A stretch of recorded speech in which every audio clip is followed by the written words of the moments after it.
Pernah nggak sih kamu benar-benar bertanya, kenapa harus Islam? Bukan karena kamu lahir dari keluarga Islam, bukan karena kamu cuman ikut-ikutan, tapi karena kamu ingin tahu jawaban yang sebenarnya itu apa. Tentang bagaimana Tuhan, tentang apa itu hidup, dan tentang arah kemana semua ini berjalan. Pada video kali ini kita akan mengenal lebih dekat seperti apakah hakikat Islam itu yang sebenarnya. Saksikan video selengkapnya. Bismillahirrahmanirrahim. Ada satu hal yang paling penting dalam hidup teman-teman sekalian yang jauh lebih penting daripada apapun. Tapi sayangnya tidak banyak orang yang menyadari bahwa hal yang paling penting dalam hidupnya adalah menjadi seorang muslim. Betul atau betul?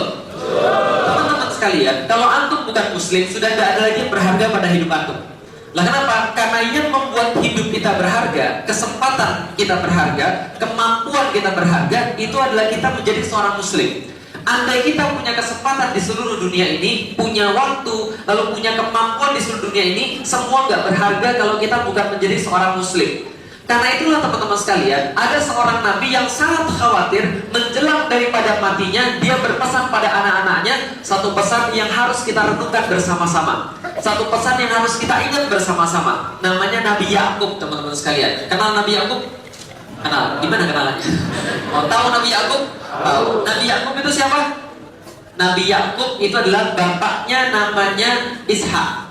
Bapaknya Ishak namanya Ibrahim. Berarti Yakub ini adalah bin Ishak bin Ibrahim. Kakeknya Nabi julukannya Khalilullah, kekasihnya Allah Subhanahu wa taala. Bapaknya adalah Ishak, anak daripada Nabi Ibrahim. Dia sendiri Yakub, gelarnya Israel. Israel artinya adalah kekasih Allah. Saking dekatnya dia dengan Allah Subhanahu wa taala. Yakub punya 12 anak yang nanti akan kita kenal dengan nama Bani Israel. Anak-anaknya Israel ada 12. Dan salah satu yang paling terkenal namanya Nabi Yusuf. Kalau mbak-mbak lagi hamil gitu kan ya, yang di atas mbak-mbak lagi hamil biasanya dibaca surat Yusuf, berharap supaya anaknya ganteng seperti Nabi Yusuf. Hati-hati dalam harapan, mbak-mbak sekalian. Kalau nanti hamil saya sarankan ganti surat yang lain. Nah kenapa? Ingat baik-baik, orang ganteng banyak cobaan. Paham teman sekalian?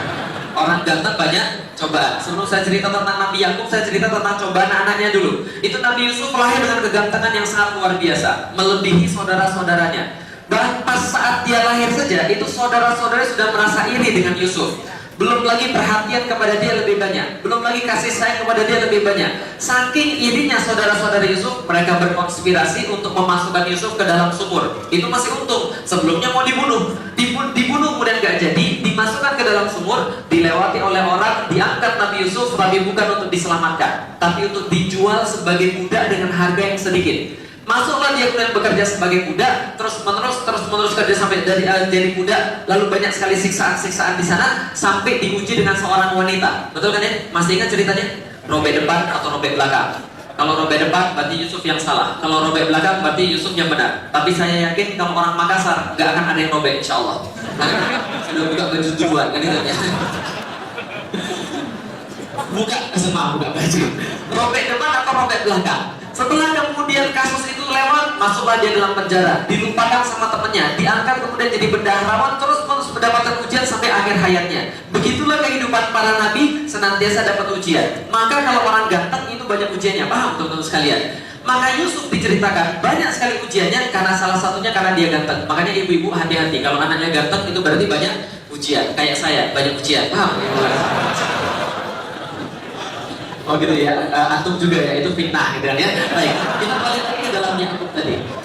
Yakub tadi punya anak 12, itu nabi juga. Dia sendiri seorang nabi, bapaknya seorang nabi, kakeknya seorang nabi, keturunan daripada para nabi, dan beliau sendiri sudah bertemu dengan Jibril, mendapatkan pendidikan langsung daripada Allah Subhanahu wa taala. Tapi sebelum beliau meninggal, beliau berpesan pada ke-12 anaknya itu dengan sebuah pesan yang menusuk hati kita, yang membuat semua daripada kita tidak aman, teman-teman sekalian. Apa pesan dia kepada anaknya? Ma ta'buduna min ba'di. Siapa yang kalian sembah setelah saya? Anda bisa bayangkan seorang ayah yang sudah mewafat dalam keadaan sekarang, yang dia tanyakan pada seluruh anak-anaknya adalah dia tidak percaya. Dia khawatir betul ketika nanti sepeninggal dia, anak-anaknya ada yang tidak menyembah pada Allah Subhanahu wa taala. Ma ta'buduna min ba'di. Siapa yang kalian sembah setelah saya? Lah kenapa? Karena dalam kehidupan dia sudah tahu persis bahwa yang paling penting adalah adalah selama ada orang yang menyembah pada Allah, maka hidupnya masih bisa diatur.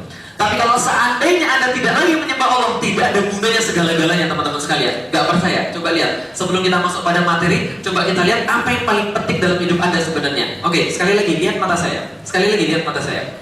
Kira-kira saya orang Bugis, orang Sunda, atau orang Jawa? Orang Bugis, Sunda, atau Jawa?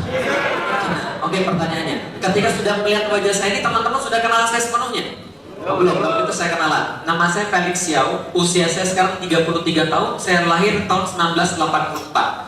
Saya lahir di Palembang, sekarang saya tinggal di Jakarta. Saya punya istri 4, anaknya. Sedangkan istri saya cuma 1. Istri saya 1, anak saya 4. Kerjaan saya sebagai seorang penulis, dan saya tinggal sekarang di Jakarta di daerah Kalideres. Sudah dipahami semua? Saya orang Muslim, saya laki-laki, saya penduduk Indonesia, saya warga negara Indonesia. Sekarang pertanyaan bagi Anda teman-teman sekalian, ikhwan maupun akhwat, dan jawabannya boleh salah satu di antara dua, gak boleh yang lain, cuma boleh salah satu di antara dua, iya atau tidak. Siap? Siap? Oke, saya tes dulu. Iya? Iya? Tidak? Oke, jawabannya cuma boleh salah satu di antara dua. Pertanyaan sederhana, sayang saya atau tidak? Sayang atau tidak? Andaikan besok saya sudah nggak nulis buku lagi, Anda masih sayang atau tidak? Oke. Andaikan besok saya pindah dari Jakarta pergi ke kota lain, saya tinggal misalnya di Jogja, masih sayang sama saya? Andaikan besok saya ganti paspor dari warga negara Indonesia menjadi warga negara Turki, Anda masih sayang sama saya? Kenapa Anda masih sayang sama saya? Muslim, paham teman-teman sekalian? Bagi seorang Muslim, cuma ada satu hal di dalam Al-Quran yang tidak bisa ditawar-tawar. Harga mati. Apa harga matinya? Wala tamutunna illa wa antum muslimun. Allah nggak tanya antum S1 atau S2. Allah nggak tanya. Allah nggak tanya nanti berapa kemudian antum kemudian punya gaji setiap hari. Allah nggak akan tanya Anda lulus IPS atau IPA pas SMA. Allah nggak akan tanya semua itu. Tapi yang Allah tanya pertama kali adalah Anda Muslim atau bukan. Ini satu-satunya harga mati di dalam hidup kita. Kenapa? Karena kalau sudah tidak Muslim, Anda tidak akan menganggap saya saudara. Dan antum pun tidak akan saya anggap sebagai saudara kalau bukan Muslim lagi. Karena itulah ketika seorang itu mengagungkan Islam sebagai satu-satunya yang paling tinggi dalam hidup dia, semua masalahnya akan selesai. Ukhuwahnya pasti akan muncul, perpecahannya akan tidak ada. Kenapa? Karena Islam sudah ditaruh menjadi yang paling utama. Paham teman-teman sekalian? Ketika Islam sudah dianggap yang paling tinggi, antum tidak bisa dipecah belah oleh siapapun. Kenapa? Karena yang paling penting bagi antum adalah Islam. Contoh misalnya, saya ketika di Arab, begini-begini, saya pernah jadi imam Masjidil Haram. Alhamdulillah, imam di Masjidil Haram. Jam 10 malam tapi ya. Kan datangnya telat gitu kan ya. Datangnya telat, mengimami, kemudian orang di belakang saya ada orang Arab, ada orang Prancis, ada orang Aljazair, ada orang Cina. Pertanyaan saya, orang Arab di belakang bilang gini nggak? Orang Indonesia mundur ke belakang. Ini tempat kami, ini negara kami, Anda tidak boleh jadi imam di sini. Ngomong begitu? Tidak. Kenapa mereka tidak berani ngomong begitu? Karena Islam menyatukan segala-galanya. Begitu antum bersyahadat, saya bersyahadat, maka kita saudara. Dan kalau saya ditanya sekarang juga, apakah saya memilih antum dengan keluarga saya, orang tua saya, adik dan kakak saya, maka saya tidak akan ragu-ragu menjawab. Saya pasti akan jawab antum adalah saudara saya pilih antum. Lah kenapa? Kalau saya pilih orang tua saya, sekarang mereka belum Muslim, doakan mudah-mudahan mereka Muslim.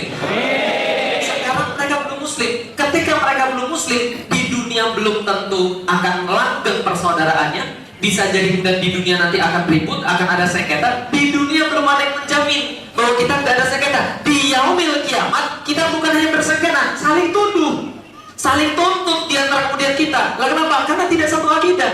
Dia datang pada saya, dia nuntut saya datang pada mereka, saya nuntut mereka. Itu kalau saya pilih mereka, makanya saya tidak ragu untuk pilih antum. Kenapa? Karena antum satu akidah. Ketika di yaumil kiamat, kita bukan hanya kemudian di situ kemudian ngobrol-ngobrol, tidak akan kita saling tuntut, justru kita saling bersaksi. Ya Allah, ya Rob, saksikan ini orang-orang semuanya. Walaupun saya nggak tahu siapapun nama mereka, saya nggak pernah kenal mereka, bisa jadi baru hari ini kita ketemu. Tapi saksikan ya Rob, semua orang yang hadir di sini, ini adalah bagian daripada Muslim. Saya pernah satu kajian sama mereka ya Allah, saya pernah satu majelis sama mereka ya Allah. Masukkan mereka dalam surga ya Allah. Antum juga bisa bilang begitu. Ya Allah, ini surga kok kayaknya ada yang kurang ya.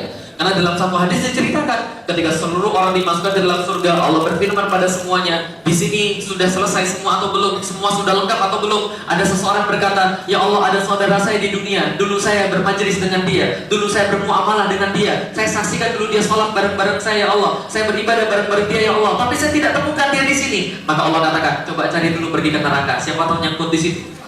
Kemudian diberilah dia kemudian sebuah izin untuk masuk ke dalam neraka, nyari kemudian temannya di situ. Akhirnya dia temukan, lu temu juga teman saya di sini. Gosok sudah, masya Allah, dibawanya kemudian ditarik ke surga, masuk ke surga, masya Allah, dia langsung senang sekali. Lalu Allah berkata, sudah jelas, sudah selesai, pintu surga ditutup.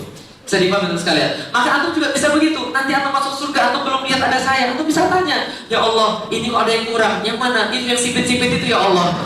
Saya nggak mau masuk surga kalau nggak ada yang sipit itu, ya Allah. Anda bisa kemudian bersaksi seperti itu. Kenapa? Karena kita satu akidah. Maka saya katakan tidak ada yang lebih penting daripada keimanan. Karena itulah Nabi Yakub sangat khawatir kepada anak-anaknya. Sepeninggal dia, anak-anaknya balik lagi. Lah kenapa? Karena sifat orang-orang Bani Israel setelah itu ketahuan. Ketahuan orang-orang Yahudi itu seperti apa? Mereka mengingkari nabi-nabi mereka, mereka membunuh nabi-nabi mereka, mereka melihat mukjizat tapi mereka ingkari semuanya. Sifatnya begitu. Bayangkan itu anak-anak para nabi. Antum bukan nabi. Nabi Yakub nabi, bapaknya nabi, kakeknya nabi, anaknya nabi, dibimbing langsung oleh Jibril. Antum nabi bukan, kenal nabi juga tidak. Jibril juga apalagi gak pernah ketemu, apalagi Allah gak pernah langsung berbicara dengan Allah. Anak antum gak ada yang nabi, tiba-tiba antum merasa aman akan iman antum, merasa aman akan akidah. Loh, ini gak bisa. Lah kenapa? Barusan ini saya dapat kemudian nih WhatsApp banyak sekali. Hari ini saya dapat WhatsApp 2. Ustaz, anak saya mau murtad karena pacaran. Bagaimana Ustaz? Bisa kita main di tempat Ustaz? Saya bilang hari ini saya sampai malam di Makassar. Besok saya langsung pergi ke Jakarta subuh-subuh ikut aksi. Selepas aksi saya ada janji sampai kemudian sore. Kalau mau malam nanti insya Allah kita ketemu. Mohon maaf Ustaz, tapi anaknya nggak mau diajak ketemu. Loh, kalau nggak mau diajak ketemu gimana?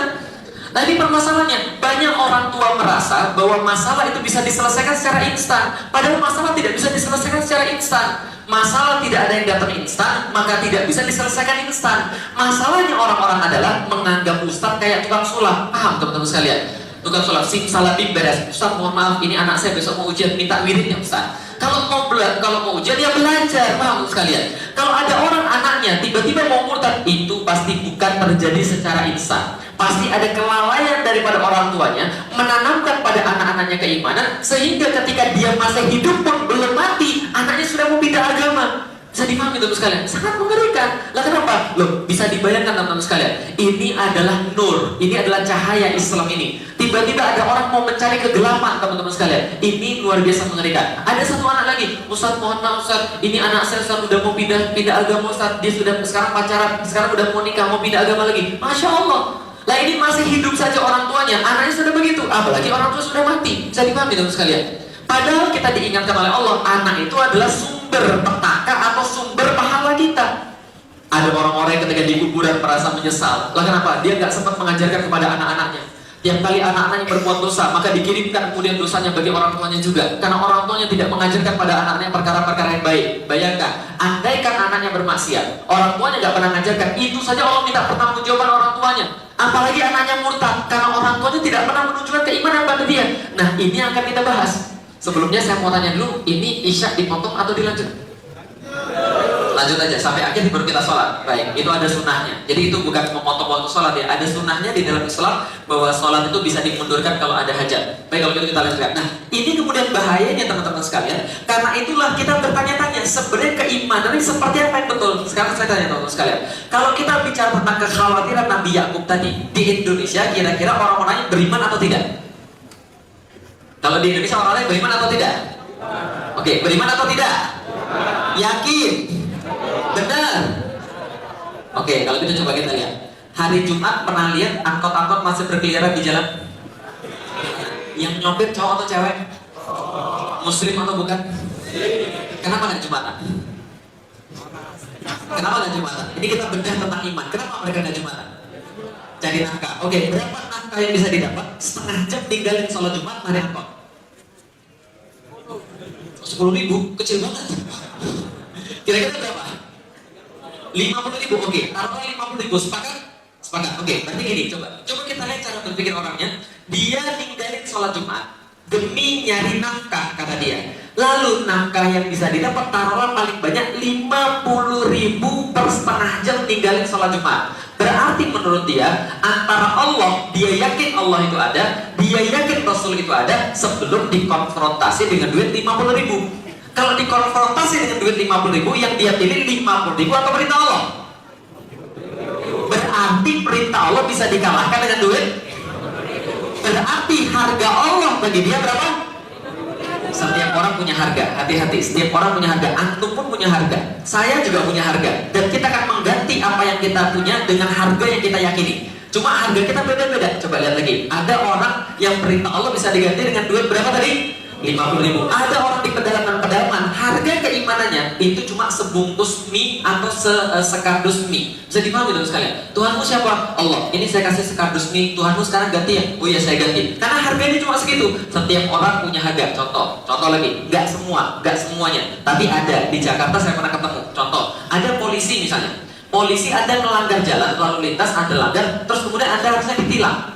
Tapi nggak jadi tilang, bisa jadi nggak jadi tilang. Ketika harganya sudah pas, harganya berapa? Yang sudah pernah kena tilang harganya berapa? 40. Tergantung Ustaz pakai motor atau pakai mobil. Oke, kalau pakai motor berapa? 100.000. Mahal juga di sini 100.000. Oke, 50. Wah, itu berarti luar biasa negosiasi.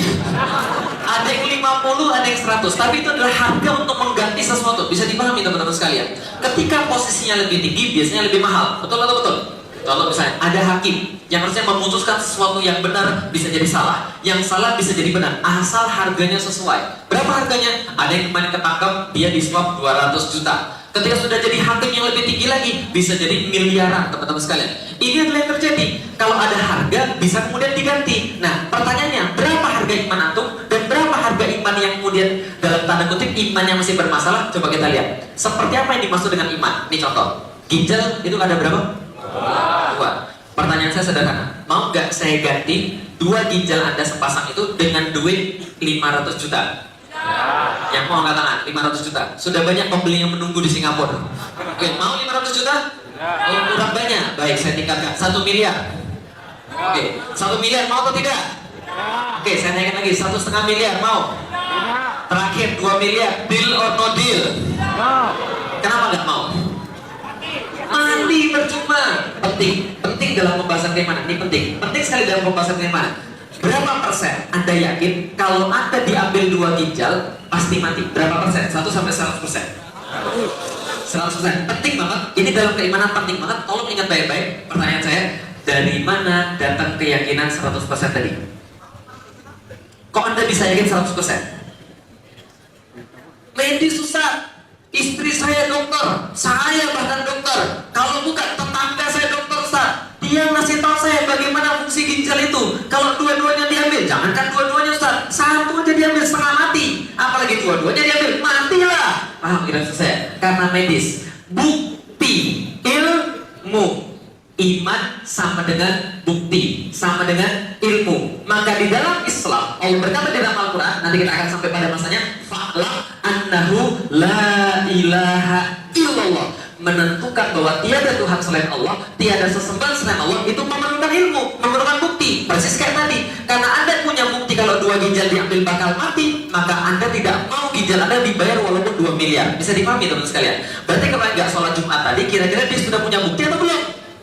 Bisa jadi dia belum punya bukti bahwa Allah itu ada, sehingga dia tidak mau taat kepada Allah Subhanahu wa Ta'ala. Bisa dipahami teman-teman sekalian? Maka saya juga punya pertanyaan yang sama. Dulu ketika saya lahir bukan seorang muslim teman-teman sekalian. Saya lahir sebagai seorang Kristen Katolik. Ketika kemudian saya lahir sebagai seorang Kristen Katolik, saya terus-menerus berpikir ketika saya sudah balik. Apa pikiran saya? Pikiran saya tentang segala semacam tadi yang gak punya bukti. Saya bilang begini, ini agama benar atau tidak? Lah kenapa benar atau tidak? Saya berpikir, Tuhan ada 3. Lalu kemudian ada konsep pengampunan dosa. Ada konsep begini, ada konsep begitu. Lama-lama karena saya kemudian merasa aneh, merasa punya pertanyaan ketika saya sudah balik, saya tanya pada bapak ibu saya, Mi, asal saya dari mana ya? Bapak ibu saya bilang, asalmu ya pasti dari Tuhan. Kalau begitu asal saya dari mana sebelum dari Tuhan? Oh iya, asalmu dari Tuhan. Tapi kalau kamu mau tolong lebih lengkap, kamu coba tanya sama pastormu saja. Saya tanya sama pastor, asal saya dari mana? Pastor menjawab, dari Tuhan pencipta semesta alam. Sama kayak jawaban ibu saya. Kalau gitu Tuhan yang mana yang menciptakan saya? Tuhan Bapa, Tuhan Putra, atau Tuhan Roh Kudus? Ada tiga, Bapa, Putra, dan Roh Kudus. Ini cerita saya, bukan penistaan agama, karena ini kelas terbatas dan kelas pendidikan. Bapa, Putra, dan Roh Kudus. Maka kemudian pastornya bilang, Lik, Tuhan itu tiga itu adalah satu. Dan satu itu ada tiga pribadi. Dan tiga pribadi tetap satu Tuhan. Walaupun satu Tuhan, tetap ada tiga kepribadian. Tiga-tiganya tetap bisa disatukan dan satu-satunya tetap bisa dipisah-pisahkan. Terpisah tapi satu tapi terpisah-pisah. Bingung atau paham? Paham perasaan saya waktu itu? Saya juga bingung. Dan bagaimana tiga dalam satu dalam tiga? Gak bisa saya terima. Kemudian dibilang, Link, percaya saja. Itulah namanya keimanan. Kalau kamu belum percaya berarti kamu belum beriman. Kalau gitu beriman itu apa, Pastor? Beriman adalah percaya tanpa banyak tanya, karena iman itu ada di dalam hatimu. Oh, kayaknya meyakinkan. Tapi besoknya lagi saya baca ketika pelajaran agama, ada kisah di situ sebelum Yesus disalib di kayu salib, sebelum meninggal dia berkata, Eli Eli lama sabachthani. Tuhan, Tuhan, kenapa engkau meninggalkan aku? Lalu saya bilang lagi, Pastor, Yesus panggil Tuhan yang lain. Berarti ini Tuhan panggil Tuhan. Ini jeruk makan jeruk, Pastor. Pastor bilang, ini jangan ditanyakan. Kalau kamu banyak tanya, berarti kamu belum beriman. Kalau itu beriman itu apa? Beriman adalah percaya tanpa banyak tanya, karena ada banyak hal yang kamu tidak bisa pikirkan di kepala, tapi kan bisa diyakini di dalam hati. Kayaknya keren banget, tapi saya tetap bingung. Akhirnya saya memutuskan, sudah, saya keluar daripada agama Katolik secara fungsional. Secara struktural saya masih agama Katolik. Maksudnya gimana? Secara struktural KTP saya masih agama Katolik, tapi saya nggak pernah lagi ke gereja. Kenapa? Sudah nggak percaya sama sekali. Sudah bingung. Ini kayaknya nggak benar. Itu maksudnya Katolik secara struktural tapi tidak fungsional. Persis sekarang banyak Muslim yang struktural tapi tidak fungsional. Paham sekalian? Nah, kemudian setelah saya keluar daripada agama Katolik, saya cari sendiri Tuhan saya ini siapa. Karena sebagai seorang manusia saya tetap merasa ini Tuhan siapa. Keluar daripada Katolik saya meyakini Tuhan tuh nggak ada, bohong. Tuhan tuh bohong. Tuhan tuh nggak ada. Agama tuh semua bohong. Ateis, teman-teman sekalian. Jadi kalau zaman sekarang masih ada yang ateis, saya bilang sudah telat antum. Paham, teman-teman sekalian? Sudah banyak dari dulu yang ateis. Kalau dari dulu ada orang bilang, kalau sekarang ada orang bilang semua agama sama, telat antum. Saya sudah bilang semua agama sama itu semenjak SMP. Paham, teman-teman sekalian? SMP kemudian saya nyari Tuhan itu siapa, akhirnya saya dapat Tuhan. Dari mana saya dapat Tuhan? Dari mikir, bukan dari agama. Waktu itu saya belum beragama, saya mikir, saya dapat Tuhan. Gimana ceritanya orang mikir bisa dapat Tuhan? Begini ceritanya teman-teman sekalian. Saya mikir, dari mana semuanya ini terjadi? Dari mana asal manusia? Setelah saya nggak dapat pada agama, saya nyari di biologi. Ternyata dari biologi saya dapat Tuhan ternyata manusia itu dari monyet. Pernah lihat gambarnya? Ya, lalu kemudian agak berdiri dikit. Monyet tapi berdiri, lalu jadi manusia terus main komputer. Pernah lihat teori evolusi? Anda mungkin ketawa, tapi Anda diajarin di sekolah begitu? Diajarin. Manusia berasal dari monyet. Karena saya nyari tahu tentang asal manusia, saya pelajari betul teori evolusi biologi. Karena saya sangat senang sekali teori evolusi dan biologi. Nah, akhirnya setelah saya pelajari, terus pelajari, akhirnya saya nggak ketemu manusia asal dari monyet. Nah, kenapa? Semakin belajar semakin aneh. Nah, kenapa? Saya ngaca, saya nggak terima kalau saya dari monyet. Paham?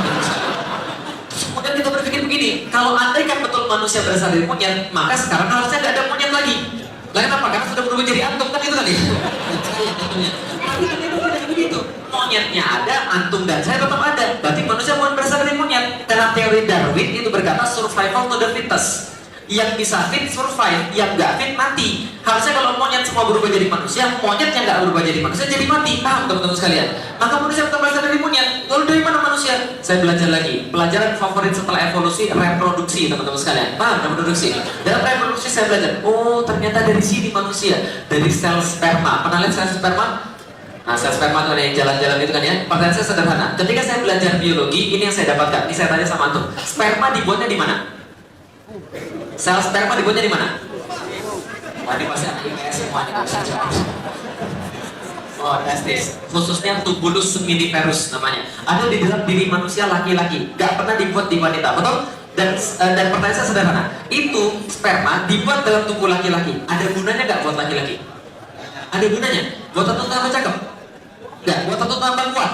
Gak. Buat tato tambah pintar? Gak ada gunanya sama sekali. Jadi kalau ada yang bilang ada gunanya, gak ada gunanya sama sekali. Seluruh ilmuwan sepakat itu gak ada gunanya sama sama sekali. Bisa dipahami teman sekalian? Guna satu-satunya sperma adalah masuk dalam tubuh wanita menghasilkan individu yang baru. Sepakat sampai di sini? Sepakat berarti gak ada gunanya pada diri itu kan ya? Gak ada gunanya sama sekali pada diri laki-laki, gunanya di tempat wanita. Oke, coba pikirkan baik-baik. Saya agak sedikit cepat karena waktunya terbatas. Coba pikirkan baik-baik. Pabriknya di tempat laki-laki, tapi nggak ada gunanya sama sekali bagi laki-laki, gunanya ke tempat wanita. Dan selama sejarah perspermaan tidak pernah ada cerita sperma keluar daripada tubuh laki-laki masuk dalam tubuh wanita lalu balik lagi dalam tubuh laki-laki. Betul begitu? Nggak ada sama sekali. Oke, sekarang saya tanya, pernah pergi ke Skandinavia? Pernah pergi ke Skandinavia? Loh, berarti Anda tahu nggak jalur-jalur angkot di Skandinavia? Nggak tahu. Wajar nggak kalau nggak tahu? Wajar. Kalau orang belum pernah pergi ke suatu tempat, dia nggak akan tahu apa-apa tentang tempat itu. Beda dengan sperma. Sperma, walaupun belum pernah pergi ke tempat wanita, dia tahu persis tempat wanita itu seperti apa. Seperti apa misalnya? Contoh, sperma tahu kalau perempuan punya satu racun yang namanya racun asam. Racun asam itu berdiri di gerbangnya wanita itu dan dia siap membunuh barang-barang kayak sperma dalam waktu kurang daripada 2 detik. Nah, untuk sekalian, ngomong-ngomong sekali keluar sperma berapa? 2 juta, udah pernah gitu. Sekali keluar berapa? Rata-rata 500 juta. Sekali keluar, laki-laki normal rata-rata berapa? 500 juta. Ada yang lebih banyak, ada yang lebih sedikit, tapi rata-rata 500 juta. Coba bayangkan, kalau sekarang Anda sudah merasa kredit, padahal ini baru ribuan, bayangkan ada 500 juta sperma yang kayak itu baris. Hitung, 1, 2, 3, 4, 5, 6, 500 juta, oke, 1000. Pasukan pertama mati, pasukan kedua mati, pasukan ketiga mati, pasukan keempat mati. Yang paling belakang mundur, kenapa? Mati semua gara-gara racun tadi. Setelah dia kemudian mundur, lalu dia bawa sampel racunnya, dia balik lagi ke tempat bosnya. Bos lapor, lah kenapa? Saudara kita, 499, 199, 199, syahid ya bos. Ini saya bawain racunnya ini, kita coba teliti, kita balas dendam kepada dia. Apakah terjadi begitu teman-teman sekalian? Ternyata tidak. Sperma masuk dalam tubuh perempuan, mereka sudah bawa penawar racunnya. Pas saya bahas tentang biologi, saya mikir dari mana mereka tahu di situ ada racun? Kenapa mereka sudah menyiapkan penawar racunnya? Kenapa mereka bisa tahu jenis racunnya dan membuat penawar yang sesuai dengan dosis yang sesuai? Ini sangat aneh sekali. Lalu kemudian ternyata tidak hanya itu, ada cobaan yang kedua. Cobaan yang kedua, cewek punya 2 pabrik teman-teman sekalian. Pabrik sebelah kiri dan pabrik sebelah kanan. Kadang-kadang sel telur keluar dari kiri, kadang-kadang sel telur keluar dari kanan. Nah, makanya itulah kalau tidak dibuahi jadinya haid. Bisa dipahami teman-teman sekalian. Pertanyaan saya sederhana. Sperma, ovum ketemuannya di mana? Rahim. Nah, berarti benar anak IPS ini. Sperma dan ovum ketemuannya di mana? Tuba falopi, bukan mulut rahim. Jadi tuba falopi itu lorong sebelah kiri atau lorong sebelah kanan. Artinya gini, ketika sperma sudah lewat tentang racun tadi, oke 500 juta serbu. Yang paling depan bilang, sebentar teman-teman sekalian, jangan terburu-buru, karena terburu-buru adalah perbuatan syaitan.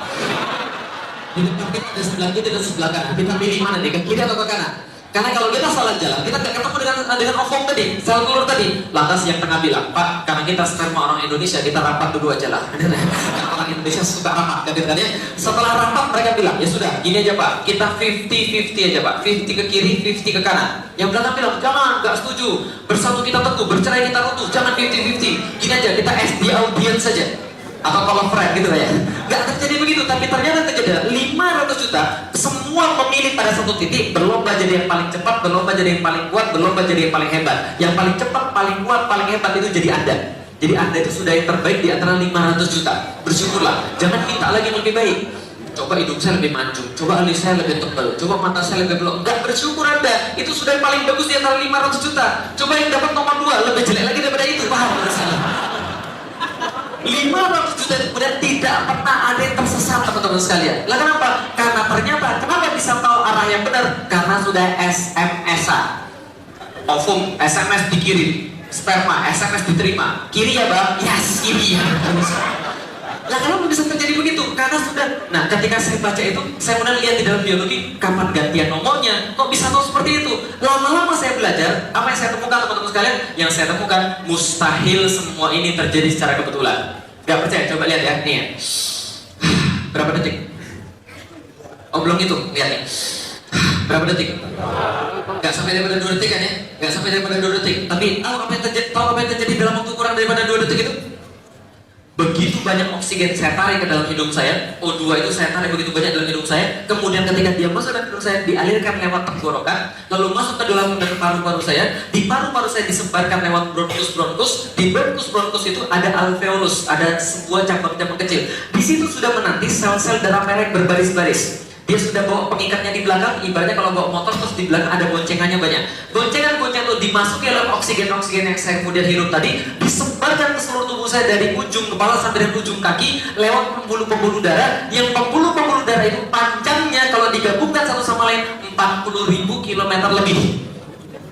40.000 kilometer lebih daripada keliling bumi, teman-teman sekalian. Dan ketika dia nyebar melalui pembuluh darah, dia masuk dalam setiap sel-sel saya yang jumlahnya miliaran ini, dan dalam setiap sel berlangsung siklus-siklus sendiri-sendiri dalam satu waktu. Apa siklusnya? Siklus Krebs, transport elektron, siklus glikolisis. Yang saya tahu SMP atau enggak ngapalin itu, paham teman sekalian? Saya ngapalin itu sampai habis, misalnya siklus Krebs, transport elektron, dan glikolisis tadi. Nah, semua terjadi dalam waktu satu waktu, kurang daripada 2 detik. Itu terjadi baru pada diri saya, belum pada atom semua yang ada di sini.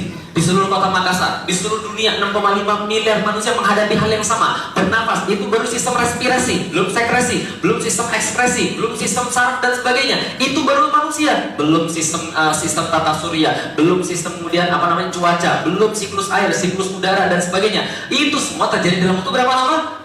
Kurang dari 2 detik. Pertanyaan saya, mungkin nggak semua itu terjadi secara kebetulan?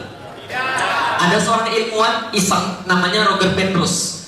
Dia menghitung berapa probabilitas kemungkinan bahwa alam semesta terjadi secara kebetulan. Ternyata yang dia dapat berapa? Yang dia dapat kemungkinan alam semesta terjadi secara kebetulan adalah 1/10 pangkat 10 pangkat 123.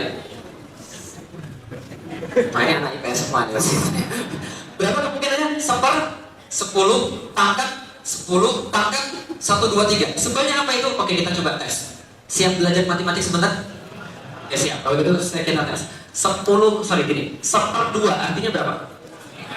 Artinya 2 kali lempar, 1 kali dapat 1/10 10 kali lempar, 1 kali dapat kemungkinannya. Berarti lebih bagus setengah atau 1/10? Semakin besar bawah, semakin nggak mungkin. Bisa dipahami? Oke, sekarang 1/10 pangkat 10 pangkat 123. Jadi ini 1/10 pangkat 10 pangkat 123. Kata guru matematik, kalau ada pecahan, selesaikan yang bawah dulu. Betul begitu? Oke, selesaikan yang bawah. 10 pangkat 10 pangkat 123. Berapa? Oh, masih bingung? Oke, selesaikan yang atas dulu. 10 pangkat 123. Berapa? Oke, belajar matematik. 10 pangkat 1. 10 pangkat 2. 10 pangkat 3, 10 pangkat 6. Oke, sudah lihat ada polanya di situ? Polanya adalah 10 pangkat n sama dengan 1 yang diikuti oleh 0 sebanyak n. Bisa dipahami? Atau 10 pangkat 9, berarti 1 0 belakangnya ada 9. 10 pangkat 12, berarti 1 0 belakangnya ada. Oke, bagus. Sekarang 10 pangkat 123 berapa? 1 0 belakangnya ada 100. Oke, berarti 10 pangkat 10 pangkat 123. Kalau Anda bingung, bagus. Ulama salah. Cendekiawan dan ilmuwan mengatakan probabilitas 1/10 pangkat 10 pangkat 123 sama dengan more than impossible. Lebih dari tidak mungkin bahwa alam semesta tercipta secara kebetulan. Berarti pasti ada yang menciptakan, mengadakan. Jelas sampai di sini? SMP kelas 3 saya yakin Tuhan pasti ada. Gak mungkin gak ada. Lah kenapa? Kalau Tuhan gak ada, bagaimana menjawabnya? Tapi Ustaz, orang ateis bilang Tuhan gak ada. Oh, mereka belum selesai belajarnya. Paham teman-teman sekalian? Karena gini ceritanya, orang ateis bilang Tuhan tidak ada karena Tuhan tidak bisa dibuktikan. Mereka lupa kalau mereka bilang Tuhan tidak ada karena tidak bisa buktikan Tuhan, harusnya mereka buktikan Tuhan tidak ada. Bingung? Oke, jadi gini. Suka makan apa? Soto. Oke, coto. Oke, coto berpengaruh tak bagi kesehatan? Berpengaruh tak bagi kesehatan? Hati-hati, kalau dalam dunia ilmiah, kalau Anda berkata coto itu berpengaruh bagi kesehatan, berarti Anda harus punya bukti, harus punya data, harus punya penelitian. Tapi kalau Anda mengatakan coto tidak berpengaruh bagi kesehatan, itu pun harus punya bukti, harus punya data, paham? Orang ateis bilang Tuhan tidak ada karena tidak bisa dibuktikan. Tapi mereka tidak pernah membuktikan Tuhan tidak ada. Oh, jadi jatuh. Maka nggak jadi maksud saya? Artinya apa? Artinya adalah setelah kemudian kita membahas tadi semuanya, Tuhan pasti ada. Kenapa? Karena tidak ada membuktikan Tuhan tidak ada. Dan setelah kita melihat yang tadi semua, tidak mungkin semuanya terjadi secara kebetulan. SMP kelas 3 saya mengakui Tuhan saya ada, tapi saya nggak tahu Tuhannya siapa. Saya cari tahu Tuhannya siapa. Ternyata ketika saya cari tahu Tuhannya siapa, saya nggak dapat semua. Kristen saya nggak percaya, Katolik saya nggak percaya, Buddha saya nggak percaya, Hindu saya nggak percaya. Carilah pada Islam. Pas saya dapat Islam, yang dapat lebih bermasalah. Lah kenapa? Yang saya temui bukan Islamnya, tapi orang Muslimnya. Paham teman-teman sekalian? Palembang itu kota keras. Sama kayak Makassar lah, sama kota keras. Itu di jalan, tiba-tiba pulang dari SMP, saya digebuki 7 orang. 7 orang ngelilingi saya digebukin, dipukulin. Lalu saya tanya, atas dasar apa saya dipukulin? Salah saya apa? Dia bilang, karena mata musik Ben. Dalam kepala saya langsung Islam itu kekerasan. Dalam kepala saya Islam itu bikin rusuh. Islam itu jahat. Dalam kepala saya nggak mulai itu tentang Islam. Terus menerus seperti itu saya tidak beragama, tapi saya punya Tuhan. Terus menerus 5 tahun kemudian ketika masuk ke IPB, saya masih nyari Tuhan saya siapa sebenarnya. Saya bilang sama teman saya namanya Samsul. Sul, kita cari yuk siapa yang bisa menjelaskan kepada kita tentang Tuhan. Kita pergi ke gunung, cari orang-orang bijak di gunung yang bisa menjelaskan arti kehidupan. Teman saya tertawa, lalu bilang begini, gak usah cari jauh-jauh, yuk ikut saya saja temu ustadz saya. Ustadz saya ini masih muda tapi omongannya penuh hikmah. Saya bilang, gak mau saya ketemu ustadz. Lah kenapa? Pasti omongannya tentang surga dan neraka, pahala dan siksa, pasti itu saja. Gak mau saya ketemu ustadz. Gak usah, gak apa-apa, ini orang beda, ketemu aja dulu. Ya udah, kalau gitu kita ketemu. Nama ustadznya Fatih Karim, pernah kesini. Ustadz Fatih Karim kita ketemu, pas kita ketemu itu ba'da isya kita diskusi sampai subuh teman-teman sekalian. Pertama-tama ketika kemudian saya ketemu dengan Ustadz Fatih Karim, dia bilang sebelum diskusi yang sampai subuh itu kita ketemu di masjid kampus. Dia bilang gini, kalau kamu tertarik dengan Islam, kamu bawa Alkitab, saya bawa Al-Quran, kita diskusi pekan depan. Saya bilang, gak usah saya bawa Alkitab karena saya gak percaya lagi, kita diskusi tentang Al-Quran. Nah, malam itulah dia bawa Al-Quran, saya gak bawa apa-apa. Dia bilang, nih baca ayat ini, baca ayat ini. Dibuka ayatnya bagi saya, surat Al-Baqarah ayat kedua. Apa bunyinya? Dzalikal kitabu la raiba fi hudal lil muttaqin. Kitab ini tidak ada keraguan di dalamnya, petunjuk bagi orang-orang yang bertakwa. Pas baca pertama kali saya langsung bilang, Kang, kitab ini salah. Loh kok salah? Saya bilang, mana mungkin manusia bisa buat sesuatu yang sempurna? Gak mungkin. Loh maksudmu apa? Pikiran saya begini teman-teman sekalian. Alkitab yang buat siapa? Manusia. Tripitaka yang buat siapa? Manusia. UND yang buat siapa? Manusia. Berarti Al-Quran juga yang buat manusia. Pikir saya begitu logikanya. Logis gak? Logis. Dia bilang, yang buat bukan manusia nih. Loh kalau gitu yang buat siapa? Yang buat Tuhan pencipta semesta alam. Loh, gak mungkin. Masa Tuhan nulis lalu kasih pada manusia? Gak ada itu. Dia bilang bukan gitu maksudnya. Tapi ini datang daripada Tuhan kepada Nabi Muhammad, diwahyukan kepada dia. Saya bilang ya semua agama juga bilang begitu. Orang Kristen bilang bahwa Tuhannya kemudian menjelma jadi Roh Kudus, kemudian mengilhami penulis Alkitab, gitu kan ya. Sama saja, gak ada bedanya. Dia bilang beda, kita punya buktinya, yang lain tidak. Kalau gitu kalau punya bukti, tunjukkan kepada saya.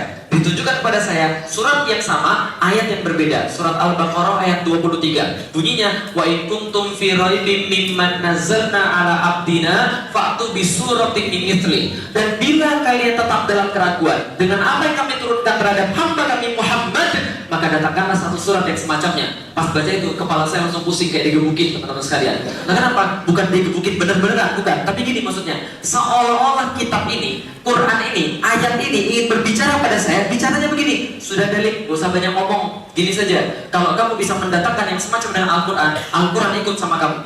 Tapi kalau kamu tidak bisa mendatangkan yang semacam dengan Al-Quran, kamu ikut Al-Quran. Saya ditantangin. Coba bayangkan ibarat begini, laki-laki di sini yang hadir yang merasa hebat, ayo kita 1 lawan 1. Kalau Anda kalah, Anda jadi anak buah saya. Kalau saya kalah, saya jadi anak buah Anda. Fair?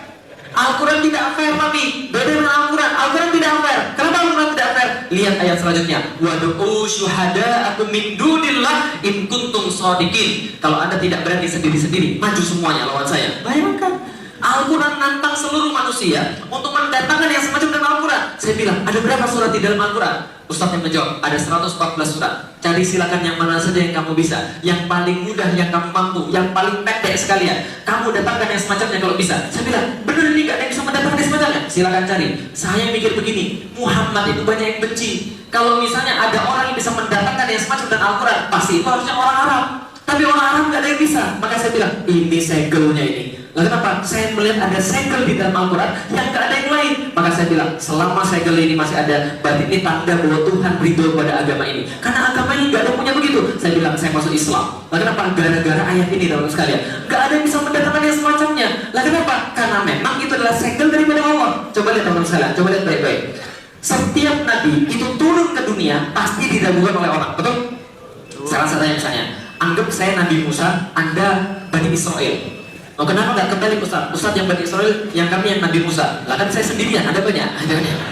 Saya Bani Israel, saya Musa, ada Bani Israel. Saya bilang gini, wahai Bani Israel, saya adalah utusan Allah bagi kalian. Ikutin saya, dengerin saya. Mau nggak? Mau nggak? Yang mau angkat tangan. Kalau yang mau berarti mudah direkrut aliran sesat gitu kan ya. Anda mau tidak nurutin saya? Nggak mau. Apa yang Anda minta supaya Anda mau nurutin saya? Buktiin dong. Kalau Anda memang Rasulullah. Oke, sini. Lihat sini. Lawan ya, saya belah. Oh, percaya nggak Anda? Percaya, karena ada buktinya.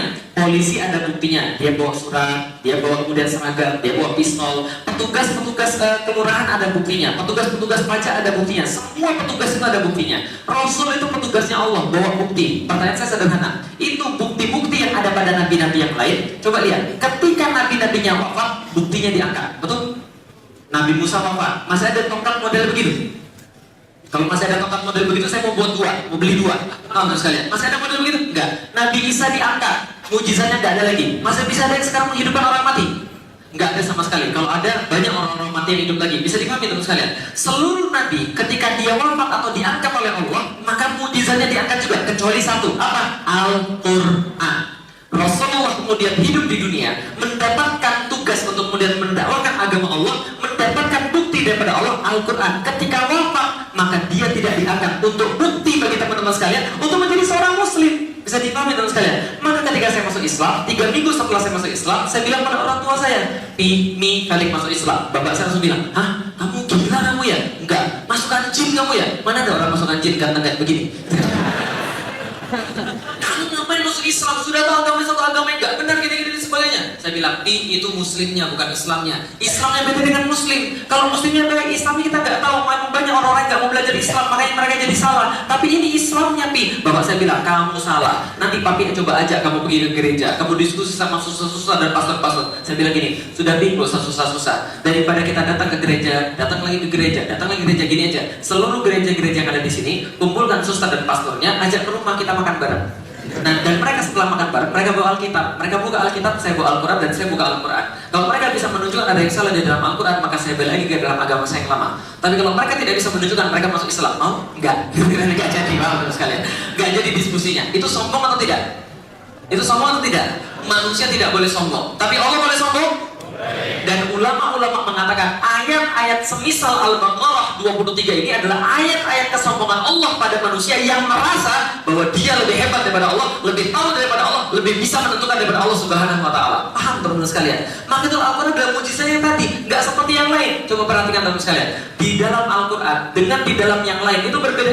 Mujizat Al-Quran dengan mujizat yang lain berbeda banget. Lihat di dalam Al-Quran, ketika Allah menceritakan tentang mujizat nabi-nabi yang lain, Allah menceritakan Tangzurun, kamu melihat atau tidak? Musa membelah lautan, kamu lihat atau tidak? Kamu coba rasakan atau tidak? Itu semua melihat. Karena mujizat zaman dulu itu dilihat. Karena dilihat mudah dilupakan. Coba lihat Nabi Musa, kurang banyak apa mujizatnya?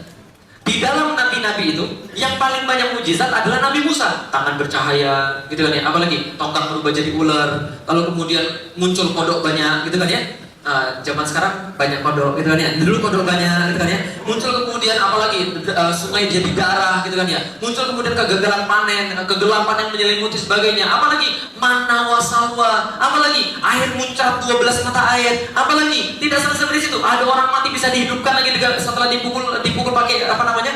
Tulang sapi, gitu kan ya. Apalagi banyak yang lain, terbelahnya lautan. Tapi setelah melihat semua itu, apa yang oleh Bani Israel Yahudi pada saat itu? Mereka mengingkari nabi mereka karena mereka lupa dengan mujizat yang sudah mereka lihat pakai mata mereka. Pertanyaan sederhana, kalau Anda Bani Israel, Anda beriman pada Musa, taruhlah Anda beriman pada Musa karena melihat Musa membelah lautan, mujizat Anda lihat di depan mata Anda. Pertanyaan saya adalah, bagaimana Anda mentransfer keimanan itu pada anak Anda? Gimana cara Anda mentransfer keimanan itu? Bingung Anda. Anda mau cerita apa sama anak Anda?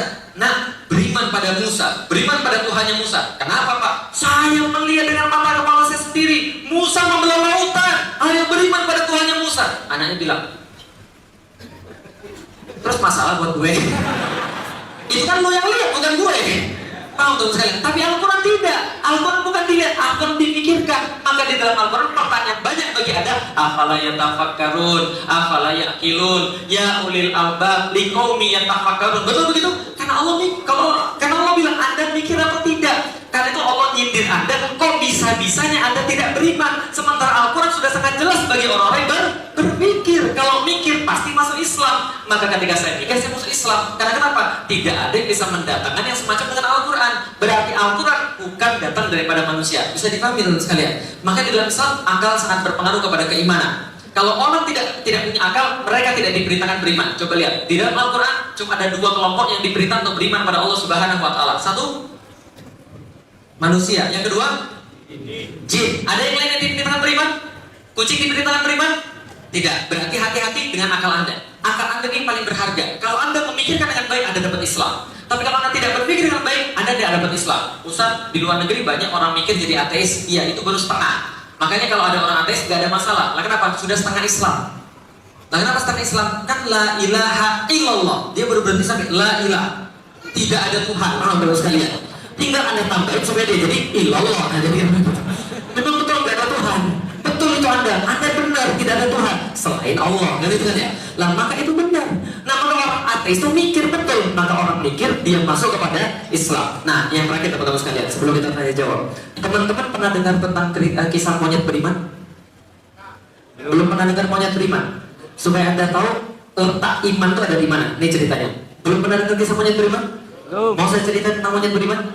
Oke. Sebelum saya ceritain, saya mohon maaf dulu kalau ada kesamaan peristiwa dan tempat. Mohon maaf ya, atau kesamaan orang ya. Jadi ini cerita untuk mendidik saja. Saya mohon maaf jangan tersinggung karena ini cuma untuk mendidik saja. Sepakat? Sepakat tidak tersinggung? Oke. Andaikan di sebuah meja, ya di sebuah meja, terus kemudian ada monyet di situ. Kemudian di depan meja itu ada pisang dan ada duit 100 miliar. Monyet disuruh pilih mau pisang atau duit 100 miliar. Kira-kira monyet pilih mana? Benar Ustaz ya, Masya Allah. Sekali lagi monyet pilih apa? Pisang. Oh baik, terima kasih. Sudah memilih gitu ya. Jangan tersinggung, kan tadi kan sudah janji kan tersinggung. Oke, balik lagi. Ada meja pisang sama duit 100 miliar. Ada monyet di situ. Monyet pilih apa? Monyet pilih pisang. Kenapa monyet pilih pisang? Karena itu yang dia tahu cuma pisang mengenyangkan. Kita bilang, monyet sebentar, jangan pilih dulu, jangan terburu-buru. Dan terburu-buru bertolak setan. Emang kenapa? Jadi gini, saya mau jelasin dulu. Sebentar ya, saya jelasin. Kita jelasin pada monyetnya. Jadi gini, ini pisang standar. Kalau Anda pilih ini, lalu Anda makan ini, sehari juga sudah habis. Tapi kalau ini 100 miliar, kalau Anda pilih ini, Anda bisa beli tanah berhektar-hektar. Anda tanami pisang, beratus-ratus pohon pisang. Dan Anda bisa panen pisang setiap hari. Dan setiap hari Anda bisa buat kolak pisang, keripik pisang, barongko dan sebagainya. Anda bisa buat semuanya. Kalau Anda pilih ini, tapi walaupun Anda sudah jelasin 3 hari 3 malam, dia tetap pilih. Paham saya? Nah, karena kenapa dia tetap pilih pisang? Karena dia tidak punya akal. Maka orang yang berakal itu yang paling cocok dengan Islam. Kalau dia disuruh mikir, coba Anda mikir, dunia ini terbatas mas. Dunia ini terbatas dan gak ada apa-apanya. Jabatan akan berakhir. Duit Anda kira bikin bahagia? Enggak. Anda kira banyak Anda bikin bahagia? Tidak. Tapi ini yang dijaga Allah. Kehidupan setelah mati. Anda pilih mana? Pilihnya masih ini. Berarti betul. Jangan-jangan besok-besok kalau ada orang-orang begini, sudah dijelasin banyak panjang lebar, sudah dijelasin banyak-banyak, sudah dijelasin berhari-hari, masih tidak mau taat pada Allah. Jangan-jangan yang dia perlukan bukan penjelasan Anda, tapi pisang. Paham teman-teman sekalian? Itu yang saya. Lah ini tidak Islam itu begitu. Semua sudah dijelaskan dengan baik. Coba kurang apa Al-Quran bagi Anda? Aku sudah menjelaskan segala-galanya. Mukjizat sudah dijelaskan. Bagaimana maksudnya Ustaz? Tidak ada yang bisa mendatangkan yang semacamnya. Oke, coba kita lihat ini, teman sekalian. Surat yang paling pendek dalam Al-Quran surat apa? Al-Ikhlas. Oke, ada yang lebih pendek. Ciri-cirinya biasanya Anda baca ketika sholat subuh, supaya Anda bisa tidur lagi cepat, gitu kan ya. Sholat apa? Inna a'tainakal kautsar fasholli li rabbika wanhar inna syani'aka huwal. Yang tidak kalah pendeknya wal asr innal insana lafi khusr illa alladziina amanu wa amilus shalihat wa tawassaw bil haqq wa tawassaw bis sabr. Ini adalah ayat-ayat yang surat-surat yang paling pendek. Tapi coba teman-teman sekalian, ada nggak yang bisa mendatangkan surat yang semacam ini? Belum tentu. Suatu waktu surat wal asri turun kepada Rasulullah, maka didengar oleh seluruh orang Arab. Ada yang merasa takjub. Siapa yang merasa takjub? Namanya Amr bin As.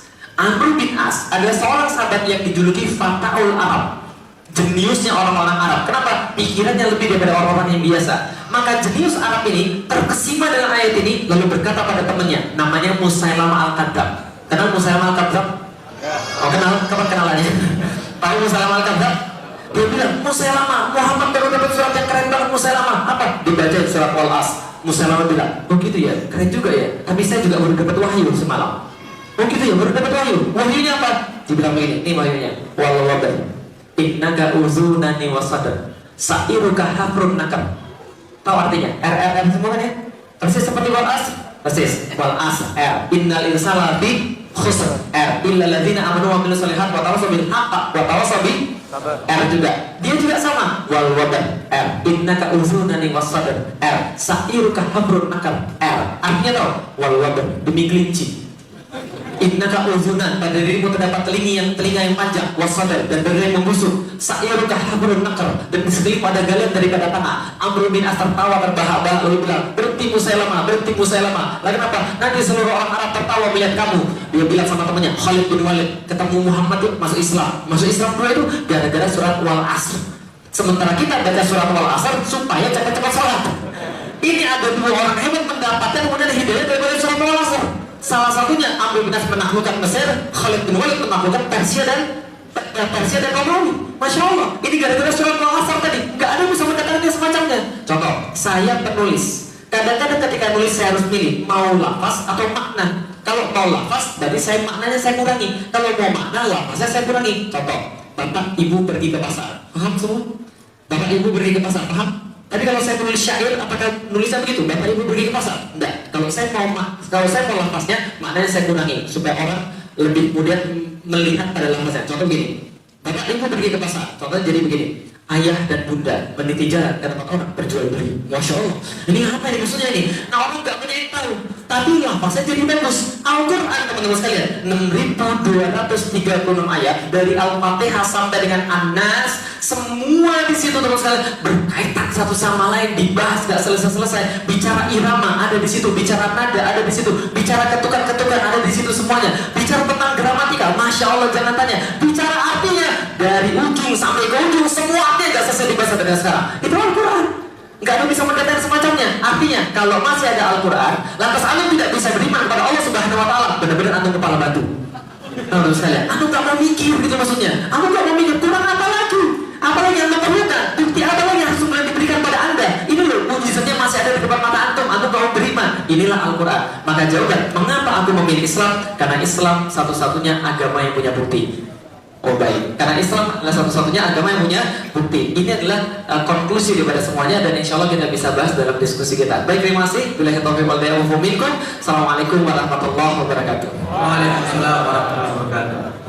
Tentang Ahlus Sunnah wal Jamaah, sepanjang yang saya ketahui, term Ahlus Sunnah wal Jamaah itu berasal daripada dua hadis Rasulullah Sallallahu Alaihi Wasallam yang berkaitan dengan 73 golongan.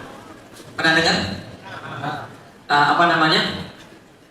Tafarraqat ahlul kitab ala sintaini wa sab'ina millah. Sesungguhnya orang-orang ahli kitab itu mereka terpecah belah menjadi 72 golongan. Wa sataftariqu ummati ala thalathi wa sab'ina millah. Sesungguhnya umatku akan terpecah menjadi 73 golongan.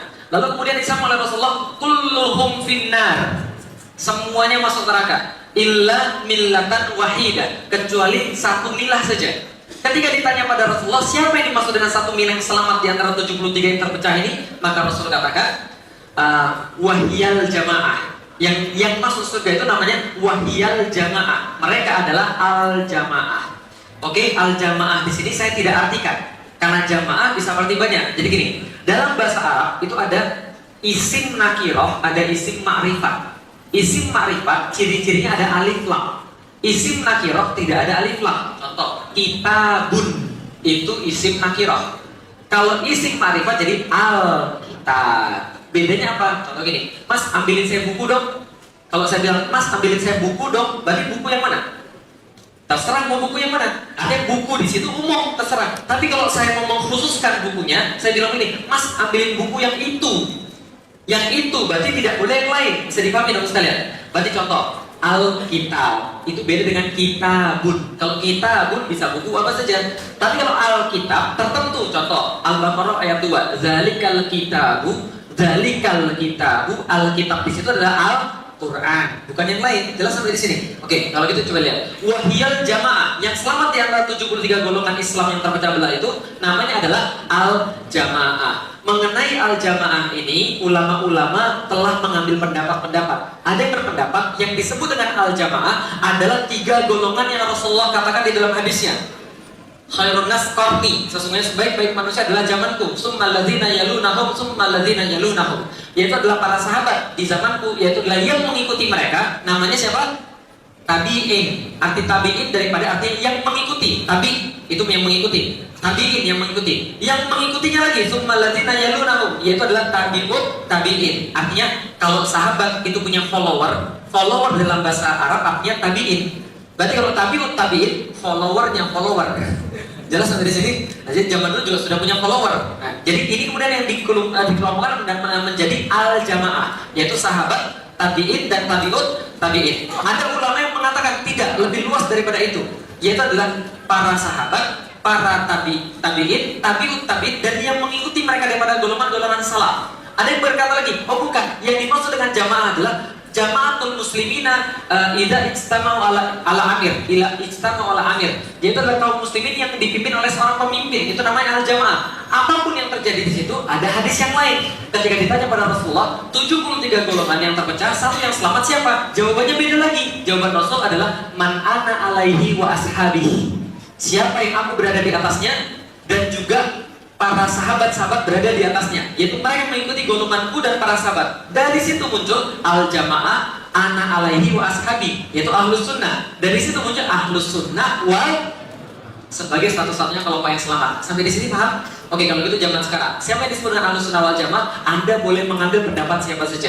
Tapi kalau saya secara pribadi mengambil pendapat yang sudah jelas, ulama-ulama bersepakat, yang disebut dengan ahlus sunnah wal jamaah adalah mereka yang berpegang pada sahabat, Rasul, sahabat, tabi'in, tabi'ut tabi'in, dan ulama-ulama salaf. Zaman sekarang banyak orang-orang yang kemudian mengaku dalam tanda kutip kajian sunnah, ustadz sunnah dan sebagainya. Bagaimana menyikapinya? Contoh, tadi pagi saya baru dapat sebuah WhatsApp, ada video yang mengatakan begini. Harusnya orang-orang keluar dari Palestina. Harusnya orang-orang hijrah dari Palestina. Orang-orang Palestina itu jangan berperang lagi di sana, hijrah dari Palestina. Lah kenapa? Karena orang-orang di Palestina itu mereka lemah, mereka tidak boleh jihad di sana. Keluar hijrah dari sana. Ada pendapat teman-teman kita yang begitu. Jadi teman-teman di Palestina disuruh pergi dari tempatnya sendiri, dari Baitul Maqdis. Lalu dia bilang begini, gara-gara mereka banyak yang perang, maka mereka tidak sempat mempelajari sunnah. Mereka tidak sempat mempelajari ilmu sunnah. Nah di situ kemudian saya pikir di sini ada masalah. Lah kenapa? Sunnah itu adalah harusnya mengikuti Rasulullah, bukan klaim kelompok. Bisa dipahami teman sekalian. Jadi sunnah itu bukan nama klaim, bukan, tapi sifat. Bisa dipahami. Dan gak semua kadang-kadang harus berdasarkan sunnah plong-tumplang begitu. Contoh misalnya gini, nih saya ceritain. Pernah kenal sahabat namanya Mu'adz bin Jabal? Tahu pernah kan? Oke, siapa beliau? Beliau ini sangat luar biasa bersemangat. Lah kenapa? Beliau ini kalau lagi sholat isya berada di belakang Nabi.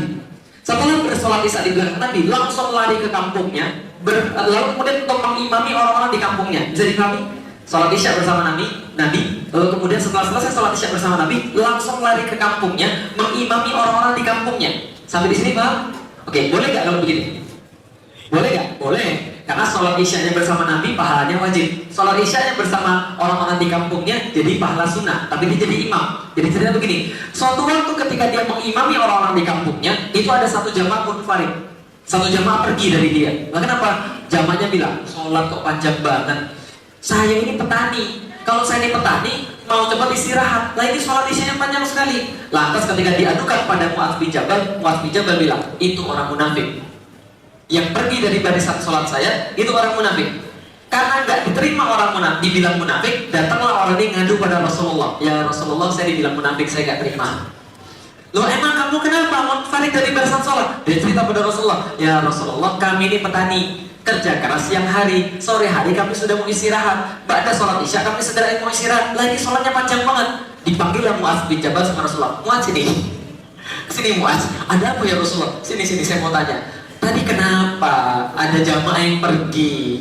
Mu'adz bilang, dia munafik ya Rasulullah. Loh maksudmu munafik gimana? Dia itu keluar daripada barisan saya. Emang kamu baca apa pas sholat? Saya cuma baca apa yang kau baca ya Rasulullah. Mengikuti kau, sangat persis mengikuti kau. Yang kau baca itu yang aku baca. Rasul ketawa. Nah kenapa? Karena beda antara baca Rasul, beda antara jamaah dan jamaah Rasul. Rasul bilang, Mu'adz, kalau jamaah saya itu orang-orang sudah siap kayak kamu. Lah kalau jamaahmu orang-orang kayak dia, pendekkanlah sholat, jangan buat lari manusia. Dari situ hadis yang muncul, jangan buat lari manusia, pendekkan sholat. Karena imannya belum pas seperti kamu, jangan dipanjang-panjangkan sholatnya. Dari situ bisa kita lihat teman-teman sekalian. Karena apa? Sholatnya Rasul, Masya Allah, Suatu hari Abdurrahman bin Auf sama Ibnu Mas'ud ingin mengetahui bagaimana salatnya Rasul. Mereka tanya sama Aisyah, Aisyah, bagaimana salatnya Muhammad Rasulullah? Aisyah bilang, jangan tanya seberapa panjang dan seberapa bagusnya salatnya Rasulullah. Makin penasaran dua orang itu. Ketika Rasul lagi tahajud, mereka di belakang jadi makmum. Apa yang dibaca oleh Rasulullah? Waladhdallin. Yang dibaca Alif Lam Mim. Yang di belakang Al-Baqarah. Gak apa-apa, tenang gak apa-apa. Rasul paling setengah Al-Baqarahnya udah selesai, insya Allah. Mereka berpikir dalam hati begitu, mereka menceritakan, gak apa-apa, ini paling setengah Al-Baqarah selesai. Ternyata setengah Al-Baqarah lanjut mas. Itu sudah 1 juz lebih, gitu kan ya. Selesai Al-Baqarah, ini sudah selesai ruku ini. Lanjut Ali Imran, 2 juz lebih. Ini setengah Ali Imran udah selesai. Setengah Ali Imran lanjut, ya Allah. Ini kayaknya selesai Ali Imran selesai. Masih lanjut juga. Setengah An-Nisa baru beliau sujud. Setelah itu sahabat gak ada lagi yang mau ikut Rasulullah tahajud. Paham sekalian? Karena mereka mikir gini, kami jadi menduga-duga kapan ini rukuknya, menduga-duga terus kapan ini rukuknya. Paham teman sekalian? Dari Al-Baqarah sampai setengah An-Nisa. Bisa dipahami teman sekalian? Ini sholatnya Rasulullah ketika kemudian lagi tahajud. Nah sama ketika lagi Isya, panjang juga. Maka kata Rasul pendekkan. Itu tadi, kalau Mu'adz bin Jabal mengaku dia sunnah, ternyata belum tentu tepat dilaksanakan pada posisi itu. Paham sampai di sini?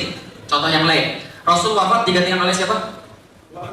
Abu Bakar. Abu Bakar ketika menjadi khalifah, menjadi pengganti Rasulullah, dia tidak berani seperti Rasulullah. Coba lihat. Sebentar, sorry. Oh, nggak ada tangga. Biasanya kalau misalnya mimbar ada tangganya, berapa tangga?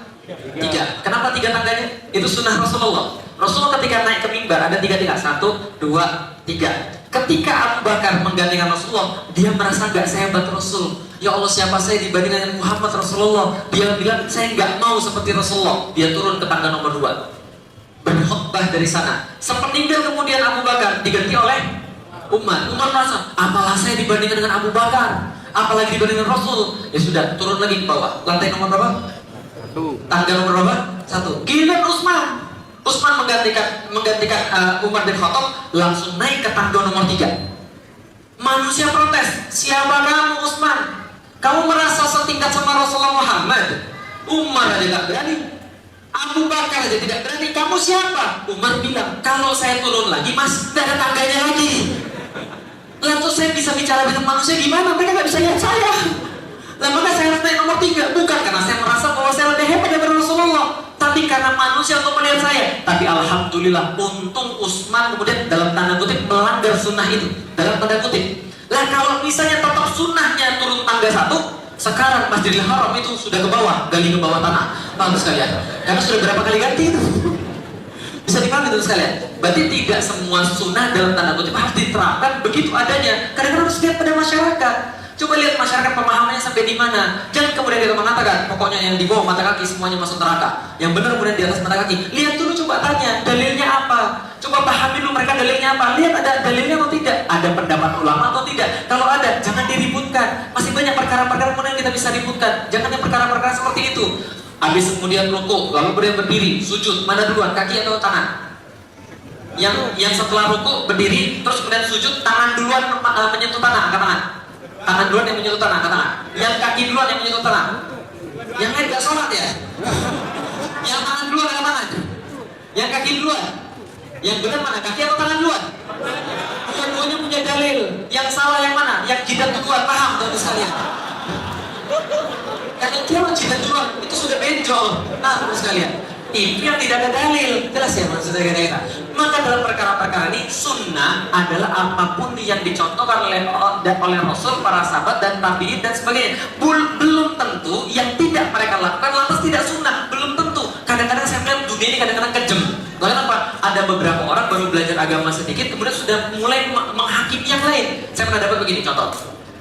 Ini meme dikirim pada istri saya. Jadi ini meme dikirim pada istri saya. Ada gambarnya begini. Ada wanita yang seksi, kemudian wanita yang mulai pakai jilbab tapi masih seksi, lalu kemudian ada pakai kerudung dan jilbab panjang, lalu kemudian pakai cadar. Lalu dia bilang, seberapa sempurnakah menutup auratmu? Dikirim kepada istri saya dengan komentar, hati-hati ukhti, jangan sampai ukhti jadi dosa jariah dengan membuka wajahnya ukhti. Hati-hati. Jadi gini, Anda mau pakai cadar, bagus. Anda mau pakai pakai cadar bagus. Tapi bilang yang nggak pakai cadar dosa, itu harus punya dalil. Sampai di sini paham? Mau pakai cadar boleh, tapi bilang nggak pakai cadar dosa itu perlu dalil. Anda mau pakai sorban, silahkan. Anda mau pakai gamis, silahkan. Tapi bilang pakai batik dosa, itu harus punya dalil. Paham kira-kira maksud saya sampai di sini? Nah, jadi kalau kita lihat sunnah, kembalikan pada makna awalnya. Ketika sudah ada dalil daripada Rasul, sudah ada dalil daripada para sahabat, sudah ada keputusan daripada para ulama, itulah kemudian Islam. Jangan disempitkan Islam menjadi kemudian pemahaman kelompok saja. Bisa dipahami sampai di sini tuh saya tentang sunnah? Baik. Allah itu menghadiahi, kalau bagi orang beriman, Allah hadiahi pada mereka yang Allah inginkan dia baik itu hidayah. Dan hadiah terbaik daripada Allah bagi mereka yang belum muslim itu adalah menunjukkan jalan pada Islam. Dan ini saudara kita insya Allah sudah dekat sekali dalam Islam. Alhamdulillah, mempelajari Islam setahun terakhir ya. Alhamdulillah, saya 5 tahun belajar Islam baru masuk. Jadi ini sudah kemajuan. Jadi gini, saya mau jawab dulu. Jadi gini sekalian. Perkara orang tua, gitu kan ya. Ada orang tua yang kemudian mengancam ini dan mengancam itu. Dulu saya masih ingat ketika saya pertama kali masuk Islam, yang sudah saya tadi ceritakan, sebelah kanan bapak saya ngajak debat secara logika, sebelah kiri ibu saya nangis. Ibu saya nangis kemudian bilang, udah Lin, jangan buat mami ini stres, jangan buat mami, nanti mami jantungan dan sebagainya. Di sebelah sini kakak saya bilang, nih kalau mami ada apa-apa kamu saya bunuh. Pokoknya begitu. Ini tiga ini, satu ini film action, satu film drama, satunya ini film horor. Lalu kemudian setelah saya selesaikan satu persatu, saya bilang sama ibu saya gini, saya tanya gini, Mi, bagian dari mana dari Islam yang salah? Saya cuma tanya begitu saja, bagian dari mana dari Islam yang salah sehingga kemudian mami benci sekali pada Islam. Mami gak benci Islam, mami gak benci agama, karena bagi mami semua agama adalah sama. Nah kalau semua agama adalah sama, mami masuk Islam aja harusnya. Paham? Kan gak ada bedanya, kalau semua agama sama, berarti dia harusnya masuk Islam, gak ada bedanya. Tapi gak mau, jadi gini teman sekalian, kadang-kadang orang-orang yang non-muslim itu, orang-orang Katolik itu kadang-kadang mereka bertentangan satu sama lain. Mereka bilang agamanya agama kasih. Tapi ketika anaknya menemukan sesuatu yang kemudian dia sukai, mereka tidak boleh anaknya pindah ke situ. Lo agama kasih dari mana? Yang diajarkan Yesus saya mau seperti itu, agama kasih. Tidak. Dan kita tanyakan bagian mana yang kemudian dia khawatir. Karena orang tua itu ketika kita berubah, dia pasti khawatir. Jangankan yang non-muslim, yang muslim aja khawatir. Mereka, istri saya pakai kerudung gitu kan ya. Awalnya nggak pakai kerudung, nggak pakai jilbab.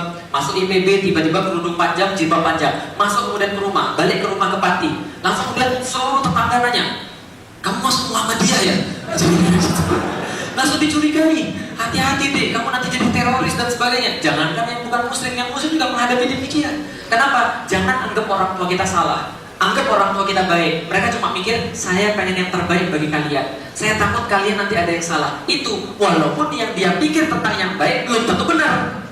Bisa dipahami teman sekalian? Maka coba tanyakan pada dia, bagian mana yang mami, makanya misalnya, bagian mana yang mami khawatirkan? Bagian mana yang ibu khawatirkan dari saya menjadi seorang muslim? Nanti kamu akan berpisah dengan orang tuamu. Saya akan makin sayang sama ibu. Ibu ngomong sesuatu nggak akan saya balas dengan perkataan yang lebih keras. Bukan karena saya nggak berani, tapi karena saya diperintahkan oleh Muhammad seperti itu. Saya akan mendampingi ibu sampai kapanpun. Andai kan seluruh anak-anak ibu yang lain meninggalkan ibu, saya tetap akan mengurus ibu. Lah kenapa? Karena ini agama saya ini. Ibu khawatir apa lagi? Nanti kalau kamu nanti jadi ekstrim, nggak ada ajaran dalam Islam yang ekstrim. Nanti ibu bisa diskusi sama ustadz saya kalau mau, misalnya gitu kan ya. Tapi di dalam Islam adalah ajaran yang satu-satunya mengatakan di dalam kitabnya, kalau kamu menyelamatkan satu orang, kamu menyelamatkan seluruh dunia. Kalau kamu membunuh satu orang, kamu membunuh seluruh dunia. Gak ada agama yang seperti itu, cuma Islam satu-satunya. Apalagi, nanti saya takut kamu kalau nanti kamu masuk Islam, nanti kamu miskin. Insya Allah tidak. Gitu kan? Insya Allah tidak. Miskin itu yang nakut-nakuti syaitan. Gak akan miskin insya Allah. Apalagi ditakutkan. Saya takut nanti kalau kamu masuk, kamu nanti kerudungan. Nah, itu baru dijelaskan. Jadi gini, dulu yang namanya biarawati juga kerudungan. Lah di dalam Islam adalah ketaatan kepada Allah. Maka ketaatan pada Allah itu membawa pada ketaatan pada makhluk juga insya Allah. Jadi kita insya Allah akan lebih baik. Kita ambil tangannya, kita cium tangannya, kita berterima kasih kepada dia. Saya juga begitu. Saya bilang, Pi, saya begini karena saya kritis. Kritis saya dapat dari mana? Dapat dari Papi juga. Dia menjadi satu kritis, maka saya mendapatkan Islam. Nah ini adalah pilihan saya. Oke, itu jawaban yang pertama. Jadi coba cari kekhawatirannya di mana. Coba tanya, ini khawatirnya di mana ya ketika saya masuk Islam ini? Masalahnya di mana? Takut saya kurang ajar? Insya Allah tidak. Takut saya meninggalkan ibu? Insya Allah tidak. Takut kemudian saya mulai nggak perhatian pada adik-adik? Insya Allah tidak. Itu Islam mengajarkan kita dengan cara yang baik insya Allah. Yang kedua, apakah berdosa ketika kemudian kita melawan orang tua Ada kisah Sa'ad bin Abi Waqqas yang saya selalu ingat ketika saya diskusi sama ibu saya. Ketika marahan bapak saya marah, ibu saya nangis, ibu saya bilang begini, dia sujud ke saya, kemudian bilang begini, Lik, mami sudah sujud pada kamu nih, Lik, balik ke agama yang lama. Aduh, seketika melihat, bisa kebayang gak? Ibu yang melahirkan antum sujud di depan antum. Tersayat gak hati antum? Itu yang saya rasakan. Masya Allah, ini apa lagi nih ujian dan coba. Tapi tiba-tiba muncul dalam kepala saya cerita ustadz saya Fatih Karim. Fatih Karim cerita pada saya, Lik, ada seorang sahabat namanya Sa'ad bin Abi Waqqas. Sa'ad bin Abi Waqqas ini ketika masuk Islam, orang tuanya ngamuk. Dan orang tuanya ngamuk beda, boykot, gak mau makan. Saat kalau kamu gak mau balik lagi ke dalam agama yang lama, ibu gak mau makan sampai mati. Kamu lihat ibu. Kalau kamu tega, lihat ibu gak mau makan sampai mati. Siksaanmu adalah kepedihan ibu. Saat bilang apa? Wahai ibunda, saya sayang dengan ibunda, sayang banget sama ibunda. Tapi ibunda, kalau andaikan ibunda nyuruh saya milih antara Allah dengan ibunda, sudah pasti saya pilih Allah. Dan kalau ibu ngancam tidak makan sampai mati, ibu perlu tahu, kalau ibu punya 1000 nyawa, satu persatu keluar di depan mata saya karena ibu gak mau makan, tetap saya tidak mau pindah dari agama Islam. Saya langsung ingat cerita itu. Lalu saya ngomong kepada ibu saya begitu, enggak berani saya. Ibu kalau ibu punya 1000 nyawa. Tapi saya bilang begini sama ibu saya, Mi, jangan taruh saya dalam posisi yang gak enak. Jangan taruh saya dalam posisi yang kemudian harus memilih di antara dua itu, karena saya pasti milih Allah. Lalu kenapa? Karena ini kebenaran yang gak mungkin saya bisa nafikan dengan akal saya. Lalu kemudian saya yakinkan dalam hati saya, hari ini kalau saya balik lagi ke agama saya yang lama, berarti saya buang 2 kesempatan. Saya buang kesempatan saya untuk masuk Islam, dan saya buang kesempatan dia untuk masuk Islam. Bisa dipahami itu sekarang? Karena kalau menyerah di hari itu, dia tidak akan punya chance untuk masuk Islam. Tapi kalau hari ini saya bertahan pada Islam saya, maka saya punya chance untuk berdoa pada Allah agar ibu saya kemudian diberikan hidayah oleh Allah Subhanahu wa Ta'ala. Sama seperti Mbak juga sama. Mbak pilih mana? Nah, maka di dalam Islam, akhirnya ketika kemudian menjelaskan ayat tentang ketaatan, Rasul berkata, Inna ta'ata fil ma'ruf. Sesungguhnya ketaatan itu hanya pada perkara-perkara yang ma'ruf, dan itu tidak namanya durhaka. Justru kemudian menyelamatkan diri kita dan usaha menyelamatkan orang tua kita. Gitu kan ya? Artinya ini usaha kita. Karena kalau misalnya kita tetap bertahan pada hal seperti ini, padahal kita sudah tahu kebenaran itu adalah milik Islam, maka kita membuang 2 kesempatan. Kesempatan dia dan kesempatan kita. Yang ketiga, teman-teman sekalian, biasanya cewek itu begitu. Apalagi ibu-ibu. Siapa yang sudah pernah mau nikah? Banyak ya? Atau pernah menemui hal yang demikian? Kalau kamu nggak nurut sama ibu, ibu nanti doakan hidupmu tidak bahagia. Betul kan ya? Atau kalau kamu tidak nurut sama ibu, nanti ibu mati saja bunuh diri.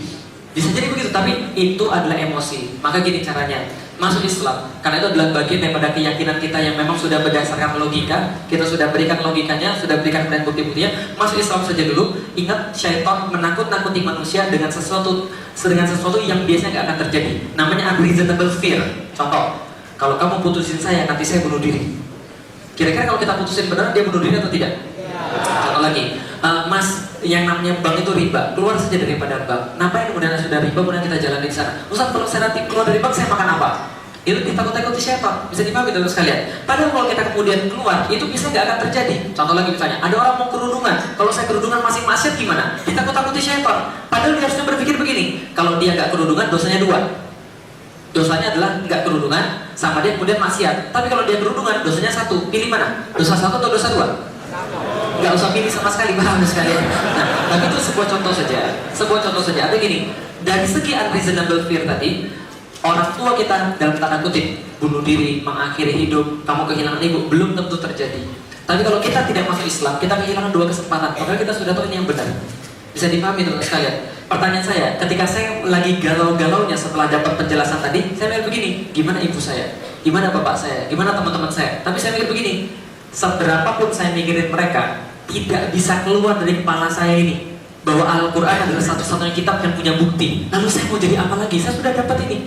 3 tambah 3? 6. 3 tambah 4? 7. Saya bayar 2 miliar, mau nggak 10 jadinya? Kalaupun Anda mengambil 10, Anda tetap kepikiran 3 tambah 4 atau 7. Jadi bisa dimana gitu saya. Dan harus meyakini yang lain, bagaimana ceritanya. Jadi ya sama yang pada orang tuanya, ibu saya sayang sama ibu, terima kasih banyak. Saya nggak akan bisa membalas, bahkan kemudian cuma semalam saja ibu jagain saya ketika saya sakit, nggak akan bisa saya balas. Nggak mungkin saya bisa balas di dunia ini semua jasa-jasa ibu bagi saya. Apalagi setelah saya belajar Islam. Saya jadi tahu bagaimana posisi ibu itu bagi saya. Lebih penting 3 kali dari bapak. Di bawah Allah, Rasul, dan jihad itu ibu. Ya, di bawah Allah, Rasul, dan jihad itu ibu. Ada seorang yang bertanya pada Rasulullah, dia kemudian menggendong ibunya, tawaf, sa'i, pergi haji yang berat luar biasa. Ketika ditanya, sudahkah saya membalas ibu saya? Rasul katakan, belum, bahkan seujung kuku saja. Ibu bagi kita penting luar biasa. Tapi kalau antum memang sayang sama dia, antum sudah tahu nih, yang memberikan sayang siapa? Allah. Ketika Allah sudah memberikan sayang, insya Allah kemudian itu harus kita sampaikan pada dia. Dan jangan khawatir, kalau enggak sudah bersyahadat, catat kata-kata saya, yang main bukan manusia lagi, yang main langsung daripada Allah. Sekarang saya tanya sama antum, antum pengen bahagia atau tidak? Pengen bahagia atau tidak? Pengen nikah atau tidak? Yang jomblo katakan yang jomblo. Pengen nikah? Nikahnya pengen bahagia atau sengsara? Sekarang saya tanya, banyak yang nikah, banyak yang dapat sengsara atau banyak yang dapat bahagia? Bahagia atau sengsara? Salah tuh. Ini di Indonesia itu tingkat perceraian selalu naik. Jadi berarti mereka sengsara atau bahagia? Ada yang baru nikah cuma seumur jagung, cerai. Ada yang baru nikah 3-4 bulan, cerai. Ini banyak yang terjadi sekarang. Kenapa? Karena ini yang kurang. Saya kasih tahu. Nih, menyambung kepada pada jawaban tadi, saya pengen jelasin tentang sakinah. Boleh sakinah? Ada jomblo yang tanya sama saya, Ustaz, saya mau nanya boleh Ustaz? Boleh. Ustaz, pernah nggak Ustaz merasa bosan sama istrinya? Bagaimana kenapa tuh tanya begitu? Karena saya pacaran Ustaz, saya bosan Ustaz. Saya takut kalau saya nikah nanti saya bosan sama istri saya. Saya ketawa lalu saya bilang sama dia, antum pernah bosan pulang ke rumah? Antum pernah bosan pulang ke rumah? Enggak Ustaz. Lah kenapa tidak? Karena rumah itu semakin ditinggali semakin semakin dirindukan, semakin ngangeni kalau kata orang Jawa. Rumah itu ciri-cirinya begitu. Makanya rumah dalam bahasa Arab namanya maskanah. Maskanah itu asal katanya berasal dari kata yang sama seperti sakinah. Seperti kalau Anda belajar bahasa Arab, belajar tajwid, sukun. Tahu sukun? Tahu sukun artinya apa? Sukun? Berhenti. Sukun kan ya? Sukun kan berhenti kan ya? Sukun kan berhenti. Berhenti itu begini nih. Nah kenapa? Allah katakan nikah itu bikin sukun. Buktinya apa? Wa min ayatihi an khalaqalakum min anfusikum azwajan litaskunu ilaiha. Betul kan ya? Agar Anda menjadi sukun. Maka laki-laki itu yang jomblo hidupnya begini dulu. Sudah nikah? Nah gini. Stabil. Dalam bahasa Jawa mapan. Jadi mohon maaf mbak-mbak, wanita-wanita, kalau Anda mau cari cowok yang mapan ada di depan. Yang sudah nikah, ini mapan-mapan insya Allah. Karena nggak ada yang mapan kalau belum nikah, paham gitu maksud saya? Belum nikah tuh masih begini-begini semua. Ada itu yang buat laki-laki jadi mapan, jadi stabil, itu yang buat perempuan bisa dibantu sampai di sini. Nah di dalam Al-Quran, kalau Anda mau sakinah, jangan maksiat. Anda mau sakinah tapi pacaran, nggak akan Allah kasih sakinah. Anda mau sakinah pernikahannya, tapi Anda banyak maksiat, Allah nggak akan kasih sakinah. Lah kenapa? Anda mau sakinah tapi nggak mau di jalan dakwah, Allah nggak akan kasih sakinah. Tapi bagi orang-orang yang nikahnya karena Allah, taatnya karena Allah, ketika dia nikah, itu semakin dia nikah, semakin dia merindukan istrinya. Serius. Karena sudah dikasih sah. Dan di dalam Al-Quran, sakinah itu selalu dikaitkan dengan Allah. Alladzi anzala sakinatan fi qulubil mu'minin. Insyaallah begitu Mbak bersyahadat dan asyhadu an la ilaha illallah wa asyhadu anna Muhammad, itu nanti akan muncul sakinah dan permasalahan-permasalahan akan mudah diselesaikan insyaallah. Karena turun langsung dari Allah. Dan insyaallah orang tua Allah yang ngatur. Andaikan Ustaz, andaikan benar-benar orang tua yang mengakhiri hidupnya seperti apa? Bukan tanggung jawab antum.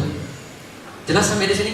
Bukan tanggung jawab antum. Kadang-kadang gini, orang tuh selalu membebani diri dia sesuatu yang gak Allah minta bebani diri dia. Ku anfusakum, dirimu sendiri jaga. Jangan pikirin yang lain, karena di yaumil kiamat Anda gak akan bisa mikirin orang tua. Anda gak akan bisa mikirin kemudian sanak keluarga, gak akan bisa mikirin kekasih-kekasih. Enggak, ku anfusakum, baru wa ahlikum naro. Baru kemudian jaga keluargamu daripada api neraka. Diri sendiri diselamatkan. Kalau diri sendiri belum selamat, bagaimana menyelamatkan orang lain? Kalau kita belum percaya, bagaimana bisa menunjukkan jalan keterangan pada orang lain? Kalau kita belum tahu, bagaimana memberitahu pada orang lain? Maka niatkan masuk Islam. Bismillah, saya masuk Islam. Bismillah, saya masuk Islam. Dengan ini insya Allah, mudah-mudahan Allah tunjukkan pada keluarga saya. Kalau belum ditunjukkan juga, berarti Anda sama dengan saya. Saya sudah 15 tahun dalam Islam, orang tua saya belum mau dalam Islam, tapi minimal mereka sudah mulai menerima. Yang mudah-mudahan suatu saat nanti kita doakan orang tua kita mau masuk dalam Islam. Gitu ya insya Allah ya. Nanti kalau belum mantap, nanti kita selesaikan di belakang secara jantan. Maka ya, kita selesaikan secara musyawarah insya Allah ya. Nanti kalau mau diskusi lagi, nanti setelahnya insya Allah kita sediakan waktu untuk diskusi bagi teman-teman yang mau masuk Islam. Dan mudah-mudahan teman-teman menjadi mantap karenanya. Jadi yang intinya adalah, yang terakhir banget teman-teman saya penjelasan saya intinya, ingat ya, tidak ada kenikmatan tanpa ada kesulitan. Ingat baik-baik. Kata Imam Syafi'i, fa innal ladzizal 'aish fin nasab. Sesungguhnya kenikmatan hidup itu setelah berusaha keras. Baru ada titik kenikmatan di situ. Kalau Anda tidak mau susah, nggak ada kenikmatan. Jadi hidup itu pasti ada tantangan, pasti ada cobaan. Belum tentu ketika Mbak nggak masuk Islam, lantas ibunya nggak begitu. Bisa jadi ibunya tetap begitu, walaupun Mbak nggak masuk Islam. Tapi dengan masuk Islam, insya Allah tuntunannya dari Allah beda. Dalam penulisan Al-Quran itu ada rasem, ada gaya penulisan di situ. Ada perbedaan juga font di situ. Jadi apapun fontnya, tetap bacaannya sama. Kadang-kadang memang terdapat perbedaan dan ada ilmu yang membahas tentang itu. Ada perbedaan cara penulisan di situ, tapi tetap bacaannya sama. Contoh misalnya gini, Bismillahirrahmanirrahim, tetap sama. Walaupun kemudian tulisannya berbeda. Ada yang kemudian di situ ada panjangnya, ada yang kemudian dikasih alifnya, gitu kan ya. Ada yang kemudian dikasih harokat panjang yang lurus, ada yang kemudian pakai alif, tapi tetap dibaca dua harokat.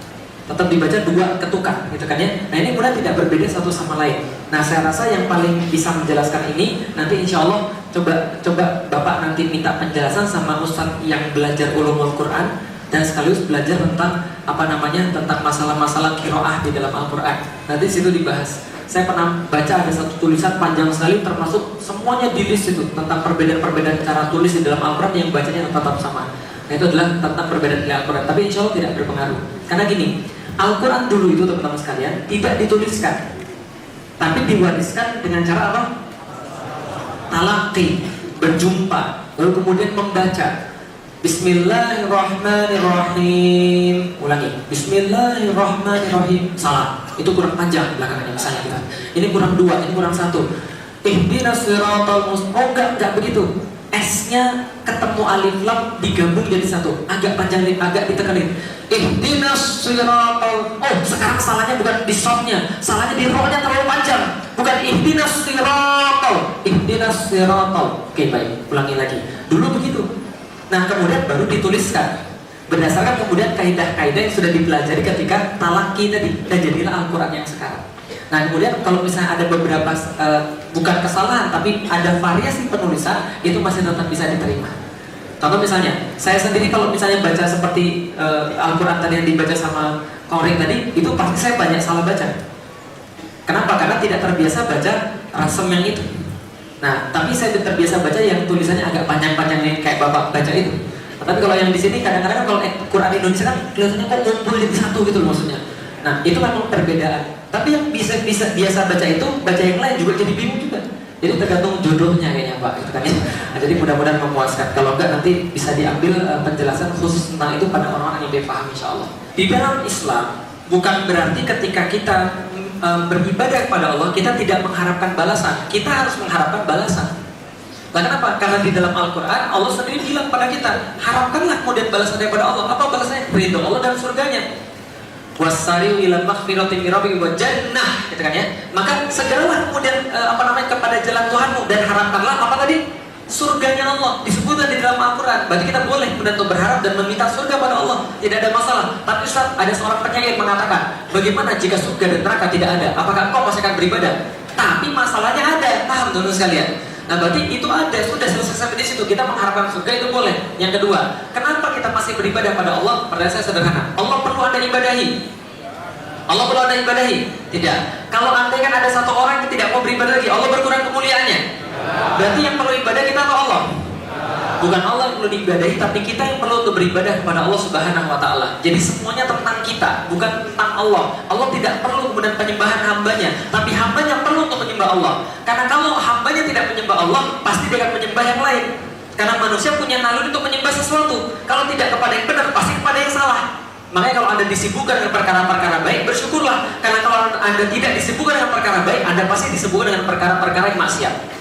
Jadi kira-kira begitu. Yang pertama, pertanyaan tadi menarik. Kenapa 80% umat Islam di Indonesia tapi belum bisa kemudian bermuamalah dengan cara Islami? Pertanyaan saya tanya dulu. Saya tanya balik. Teman-teman sekalian, Islam mayoritas, tapi diberlakukan nggak hukum Islam? Ini masalahnya. Karena kenapa? Karena kita cuma baru menerapkan Islam secara individual dan menerapkan Islam secara berkelompok. Tapi negeri kita belum menerapkan syariat Allah. Ketika negeri belum menerapkan syariat Allah, terbataslah kemudian muamalah. Lah kenapa? Karena muamalah itu dilaksanakan oleh negeri, bukan oleh kemudian orang perorangan atau kelompok per kelompok. Nah, selama Indonesia tidak berhukum dengan hukum syariat Islam, maka selama itu pula mustahil kita untuk bisa berhukum dengan muamalah Islam tadi. Ini masalahnya. Karena gini contohnya misalnya. Contoh gini. Utsman bin Affan berkata, "Innallaha la yaz'u bisultan ma la yaz'u bil Qur'an." Allah akan mengangkat kemaksiatan menggunakan tangan-tangan penguasa yang tidak bisa diangkat hanya dengan dibacakan Al-Quran. Karena manusia itu ada dua tipe. Satu, dibacaan Al-Quran sadar. Dua, dibacaan Al-Quran tambah parah. Tambah sekalian. Allah kata di dalam Al-Quran, "Idza tutla alaihi ayatuna walla mustakbiran ka'allam yasma'ha ka'anna fi uzunaihi waqra." Di antara manusia-manusia dibaca Al-Quran malah berpaling tanpa sombong. Seolah-olah tidak bisa mendengar, seolah-olah mereka ada sumbat di telinga mereka. Ini terjadi pada manusia. Nah, karena itulah ada tiga. Pertama, diterapkan secara individu. Dua, diterapkan secara berjamaah. Yang ketiga, negaranya menerapkan syariat Allah. Baru semuanya bisa dijalankan. Contoh misalnya, ngomong-ngomong, teman-teman sekalian pernah ke Jakarta? Pernah ke Gelodok? Tahu Gelodok? Tahu? Oh, ibu-ibu nggak tahu, bapak-bapak tahu. Jualan apa Pak di Gelodok? VCD. VCD apa? CD porno. Harganya berapa? 7.000. Oh, sudah ada agennya di sini. Pertanyaan saya, polisi tahu nggak di situ jualan VCD porno? Diambil tindakan atau tidak? Ini menjadi masalah. Karena penguasa nggak mau turun tangan dalam kebaikan. Kalau penguasa turun tangan dalam kebaikan, amar ma'ruf nahi munkar, selesai semuanya. Nah, ini yang terjadi. Baru saya baca tadi ada berita di Jakarta ada yang namanya DWP, Jakarta Warehouse Project. Apa itu intinya? DWP itu dugem berjamaah. Oh, saya dugem berjamaah. Apa yang terjadi di sana? Ormas-ormas ada beberapa yang pengen membubarkan. Nah, saudara-saudara teman kita ini pengen membubarkan maksiat berjamaah tadi di Jakarta. Tapi apa yang terjadi? Polisi bilang, ormas manapun yang berani mensweeping DWP akan kami lawan. Loh, pertanyaan kalau begitu gimana ceritanya? Lah, penguasanya tidak tegas terhadap pemungkaran. Ini menjadi masalah. Nah, yang tadi riba itu kemungkinan luar biasa. Tadi Bapak sudah sebutkan. Riba itu kata Rasulullah, itu dosanya ada yang paling besar, ada sampai yang paling kecil. Yang paling kecil, bukan yang paling besar itu. Yang paling kecil seperti menzinai ibu kandung sendiri. Yang kita pikirin, itu nggak ada dalam pikiran terliar kita itu. Dosa terliar kita aja kita nggak pernah mikirin menzinai ibu kandung sendiri. Tapi kita lakukan ketika kita kemudian memakan riba. Dan seluruh orang Indonesia kena. Karena sistem sekarang adalah sistem ribawi. Dan kita nggak bisa berbuat apa-apa. Inilah namanya kezaliman. Kezaliman kenapa? Karena yang memberlakukan adalah penguasa. Contoh gini, teman-teman sekalian, saya nonton film porno, yang dosa siapa? Saya nonton film porno, yang dosa siapa? Kita nonton film porno berjamaah, yang dosa siapa? Tapi sekali pemerintah, penguasa menerapkan sesuatu yang tidak Islami, yang dosa bukan cuma satu orang atau satu kelompok, tapi seluruh dunia, seluruh yang tinggal di situ itu ikutan berdosa juga. Bisa dipahami terus saya. Maka ulama-ulama berkata, kalau saya punya doa yang paling bagus, saya pasti tujukan pada penguasa. Supaya mereka berlandasan hukum Islam. Maka ketika kita meneriakkan pada mereka, wahai penguasa, ayo kembali pada Allah, kembali pada Quran, kembali pada hadis, bukan berarti kita benci, justru karena kita sayang. Nah, ini mau dikemarin seluruh orang-orang di Indonesia ini, karena kita yakin hanya Allah yang paling mengerti tentang bagaimana mengelola manusia, termasuk mengelola sebuah negara. Dan itu sudah dicontoh oleh Rasulullah SAW. Jadi itu jawabannya, Pak. Jadi kita sama-sama berpikir, ya memang kenapa bisa begini? Memang luar biasa. 80% orang Muslim di Indonesia, tapi hari liburnya hari Ahad. Bisa dipahami itu sekalian. Padahal harusnya hari liburnya hari Jumat, hari raya. Tapi kenapa ya punya hari Ahad? Nah, ini masalah antum, gitu kan ya? Masalah kita bareng-bareng yang harus kita selesaikan. Maka kemudian itulah kenapa kita pengen penguasa menerapkan syariat Islam. Itu jawabannya. Baik teman-teman sekalian, sekaligus saya jelasin tentang kisahnya tukang angkot tadi yang 50.000 tadi ya. Baik ya. Nah, insya Allah saya jelasin semua. Yang pertama-tama saya menyampaikan apresiasi saya yang begitu besar pada teman-teman ADMRT ya. Karena betul yang mu'alaf itu nggak semuanya bisa mengurus dirinya sendiri. Kadang-kadang mereka berhadapan dengan masalah-masalah hukum, karena masalah-masalah ekonomi sampai dengan masalah-masalah yang lain gitu kan ya. Ini semua banyak sekali permasalahan mereka. Maka kalau teman-teman punya keluangan, ingat di antara 3 dakwah yang Allah wajibkan kepada kita melalui surat Ali Imran 104, wal takum minkum ummatun yad'una ilal khair wa ya'muruna bil ma'ruf wa yanhauna 'anil munkar, ada 3. Yang pertama adalah yad'una ilal khair. Yad'una ilal khair bil makna yad'una ilal Islam.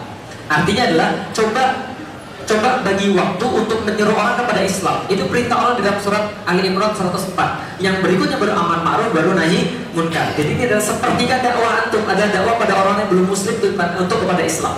Itu adalah yad'una ilal khair, yad'una ilal Islam. Itu maksudnya. Itu yang pertama. Yang kedua teman-teman sekalian, jadi gini. Perkara tentang mendakwahkan orang, ingat dakwah tidak ada formula. Kalau dakwah ada formula, maka Abu Thalib sudah masuk Islam. Kalau dakwah ada formula, bapak saya sudah masuk Islam. Tapi dakwah tidak ada formula. Karena itulah mulai kita berdakwah, yang penting kita ikhlas, kita mencintai mereka. Maka dakwahkanlah sebisa kita. Dan ada caranya masing-masing, nggak bisa dipukul rata. Contoh kayak saya pas dakwah ke bapak ibu saya jadi tahu, rupanya mereka nggak bisa didakwai secara langsung. Kalau di debat, mereka akan marah. Di debat, mereka bilang, kamu anak kecil kok, kamu siapa? Nah, jadi caranya gimana? Caranya adalah ketika kita kemudian mau untuk kemudian mengajari mereka, cari channel-channelnya. Kalau saya misalnya, bapak saya senantiasa stalking Facebook saya. Maka pas saya tulis kemudian status, itu kemudian saya tulis bagaimana caranya supaya dia dapat kemudian apa yang saya maksudkan. Itu bapak saya kemudian tulis di Facebooknya. Nah, kalau ibu saya seperti apa? Saya kemudian cari cara-cara yang lebih keibuan. Belikan makanan, belikan kemudian yang dia suka, gimana caranya agar dia kemudian tertarik pada Islam, baru kita jelaskan pada mereka. Nah, ini adalah kemudian pada orang-orang semuanya. Orang Cina gimana? Sama aja, orang Cina nggak ada beda dengan yang lain. Sebagai tambahan, orang Cina itu sangat senang melihat sesuatu dengan mata, dan itu sudah ada pada diri mereka dari dulu. Sedangkan Islam justru sebaliknya, percaya pada yang goib. Makanya Allah katakan, idza jaa nasrullahi wal fath wa ra'aitan nasa yadkhuluna fi dinillahi afwaja. Kalau mereka sudah lihat Islam, mereka mau masuk berbondong-bondong pada Islam. Jadi segerakan Islam bisa tegak, segerakan Islam bisa kemudian menunjukkan wajah aslinya, supaya yang orang-orang Cina tertarik pada Islam. Karena mereka melihat sesuatu yang nyata. Bapak saya bilang gini, "Lik, Islam tuh teorinya bagus, tapi prakteknya nol," kata dia begitu. Nah, karena dia perlu lihat sesuatu yang terlihat dengan mata, bisa dipahami teman-teman sekalian. Nah, maka tunjukkanlah akhlak yang baik pada mereka. Jangan sampai mereka benci kita karena akhlak kita. Mereka boleh benci kita karena yang kita dakwahkan. Jangan sampai benci karena akhlak. Yang terakhir teman-teman sekalian, masih ingat tukang angkot tadi? Oke, sekarang kalau dia sudah mendapatkan penjelasan tentang keimanan tadi, kira-kira dia mau sholat Jumat atau tidak? Sholat Jumat atau tidak? Sekarang pikirannya udah ganti. Tadi bagi Mbak Ges tadi, mudah-mudahan materi ini membantu. Jadi gini, cara berpikirnya setelah mendapatkan keimanan, mikirnya jadi beda. Dia bilang gini, bro, gue sholat Jumat. Kenapa sholat Jumat? Nah, kamu gimana? Nafkah yang ngatur Allah. Aku yakin dari kecil aku diciptakan, dari kecil aku dilahirkan sampai sekarang aku hidup, itu karena Allah. Maka nafkahku Allah yang ngatur. Kalau aku sholat Jumat, Allah pasti kasih aku nafkah. Dan kalau aku tidak sholat Jumat, dan kalaupun aku dapat itu, belum tentu Allah ridho. Kalau Allah ridho, gak akan barokah hartaku. Bisa dipahami sekali. Konsepnya beda ketika dia sudah punya iman. Orang sudah punya iman, menggantungkan segala-galanya bagi Allah, kepada Allah. Bisa dipahami teman sekalian? Kenapa? Termasuk rezeki. Contoh begini, jangan pernah takut taat sama Allah. Jangan pernah takut taat sama Allah. Jangan pernah takut taat pada Allah. Kenapa? Karena cecak saja dikasih makan, apalagi Anda. Tahu cicak? Tahu cicak? Ada lagunya, tahu lagunya? Nah, cicak di diam-diam. Oke, coba lihat. Cicak bisanya apa? Merayap. Merayapnya gimana caranya? Diam-diam. Coba lihat baik-baik. Cicak cuma bisa merayap diam-diam. Dan itu kalau saya dia bisa protes, dia akan protes sama Allah. Ya Allah, saya merasa bahwa Allah tidak adil. Lalu kenapa? Masa saya itu cuma bisa merayap diam-diam, sementara makanan saya terbang semuanya? Ini salah desain ya Allah. Saya cuma bisa merayap, makanan saya terbang ya Allah, salah desain. Tapi Allah bilang, sudah tenang saja, lagunya belum selesai. Apa lagunya? Cicak-cicak di diam-diam. Selanjutnya, ingat baik-baik, rezeki bukan Anda yang cari, rezeki Allah yang kasih. Jangan geeran Anda. Paham teman sekalian? Mau kemana pagi ini? Mau nyari rezeki, geeran Anda. Kalau selesai, karena rezeki itu tidak pernah Anda yang cari, Allah yang kasih. Buktinya apa? Cicak itu kira-kira begini. Cicak, sini, siap ya Allah. Mau taat? Mau ya Allah. Taatnya kayak apa ya Allah? Merayap ya? Siap. Diam-diam ya? Siap. Jangan banyak ngomong ya? Siap. Pokoknya meraih diam-diam ya, siap. Kalau kamu meraih diam-diam saya kasih rezeki. Oke, meraih diam-diam datang seekor. Paham teman sekalian? Itu juga sama kayak manusia. Kalau Anda mau merayap diam-diam, oh enggak. Kewajiban semua Allah yang Allah berikan Anda jalankan, taat pada Allah, Allah pasti akan datangkan rezeki pada antum. Sudah pasti, gampang. Kalau seandainya Anda sudah taat, ternyata rezeki Allah nggak datang, sudah berarti Allah sudah kangen sama Anda. Paham maksudnya? Sudah saja nanti dipanggil oleh Allah Subhanahu Wa Taala. Nah, pertanyaan saya sederhana, Anda yakin nggak pasti mati? Yakin nggak pasti mati? Mau masuk surga? Syarat pertama masuk surga? Paham? Syarat pertama masuk surga itu mati. Kalau Anda nggak mati, Anda nggak bisa masuk surga. Bisa dipahami teman sekalian? Bedanya apa? Bedanya orang yang taat matinya keren, orang yang nggak taat matinya biasa. Maka hidup itu cuma sekali, mati cuma sekali. Carilah mati yang keren. Jangan mati yang nggak keren. Seperti apa mati yang nggak keren? Mati maksiat itu nggak keren. Ngebut-ngebutan jatuh mati itu nggak keren. Paham nggak saya? Minum minuman keras keselak mati itu nggak keren. Paham teman sekalian? Mati yang keren seperti apa? Mati di jalan dakwah, mati membela agama Allah. Nah, itu keren. Maka kalau orang beriman pada Allah, dia pasti akan sholat Jumat. Kenapa? Ini semua yang atur adalah Allah. Maka dia akan taat pada Allah. Nabi Ibrahim mau dibakar, kamu mau dibakar. Gara-gara kamu apa? Kenapa? Kamu menghancurkan Tuhan kami. Kamu saya bakar. Ibrahim lari atau tidak? Kenapa tidak lari? Lihat orang yang beriman pikirannya. Allah yang punya saya. Kalau Allah pengen saya mati, nggak usah masuk api, saya bisa mati. Tapi kalau Allah belum pengen saya mati, maka api tidak akan mencelakakan saya. Dan kalau saya masuk api, saya mati, Allah sudah siapin tempat lebih bagus di dunia untuk saya. Paham teman sekalian? Maka Allah ceritakan orang-orang berjihad di jalan Allah itu ketika mati, Anda kira dia meninggal? Tidak. Dia hidup dikasih rezeki oleh Allah. Bahkan diceritakan dalam hadis-hadis tertentu, orang yang mati syahid itu dia bilang gini, ayo yang lain keluarga saya, ayo cepat nyusul, ngapain kan lama-lama di dunia, capek di dunia, tiap hari harus makan, tiap hari harus tidur, capek, apalagi jomblo sudah lama menderita, ayo cepet-cepet aja ke sini. Paham ya saya? Kalau mau taat kepada Allah, jelas ya? Jadi orang sudah beriman. Kenapa beriman? Kenapa kita memilih Islam? Karena Islam satu-satunya agama yang punya bukti. Apa buktinya? Al-Quran adalah mukjizat. Apa salah satu mukjizatnya? Surat Al-Baqarah ayat 23. Tidak ada yang bisa mendatangkan yang semacam dengan Al-Quran.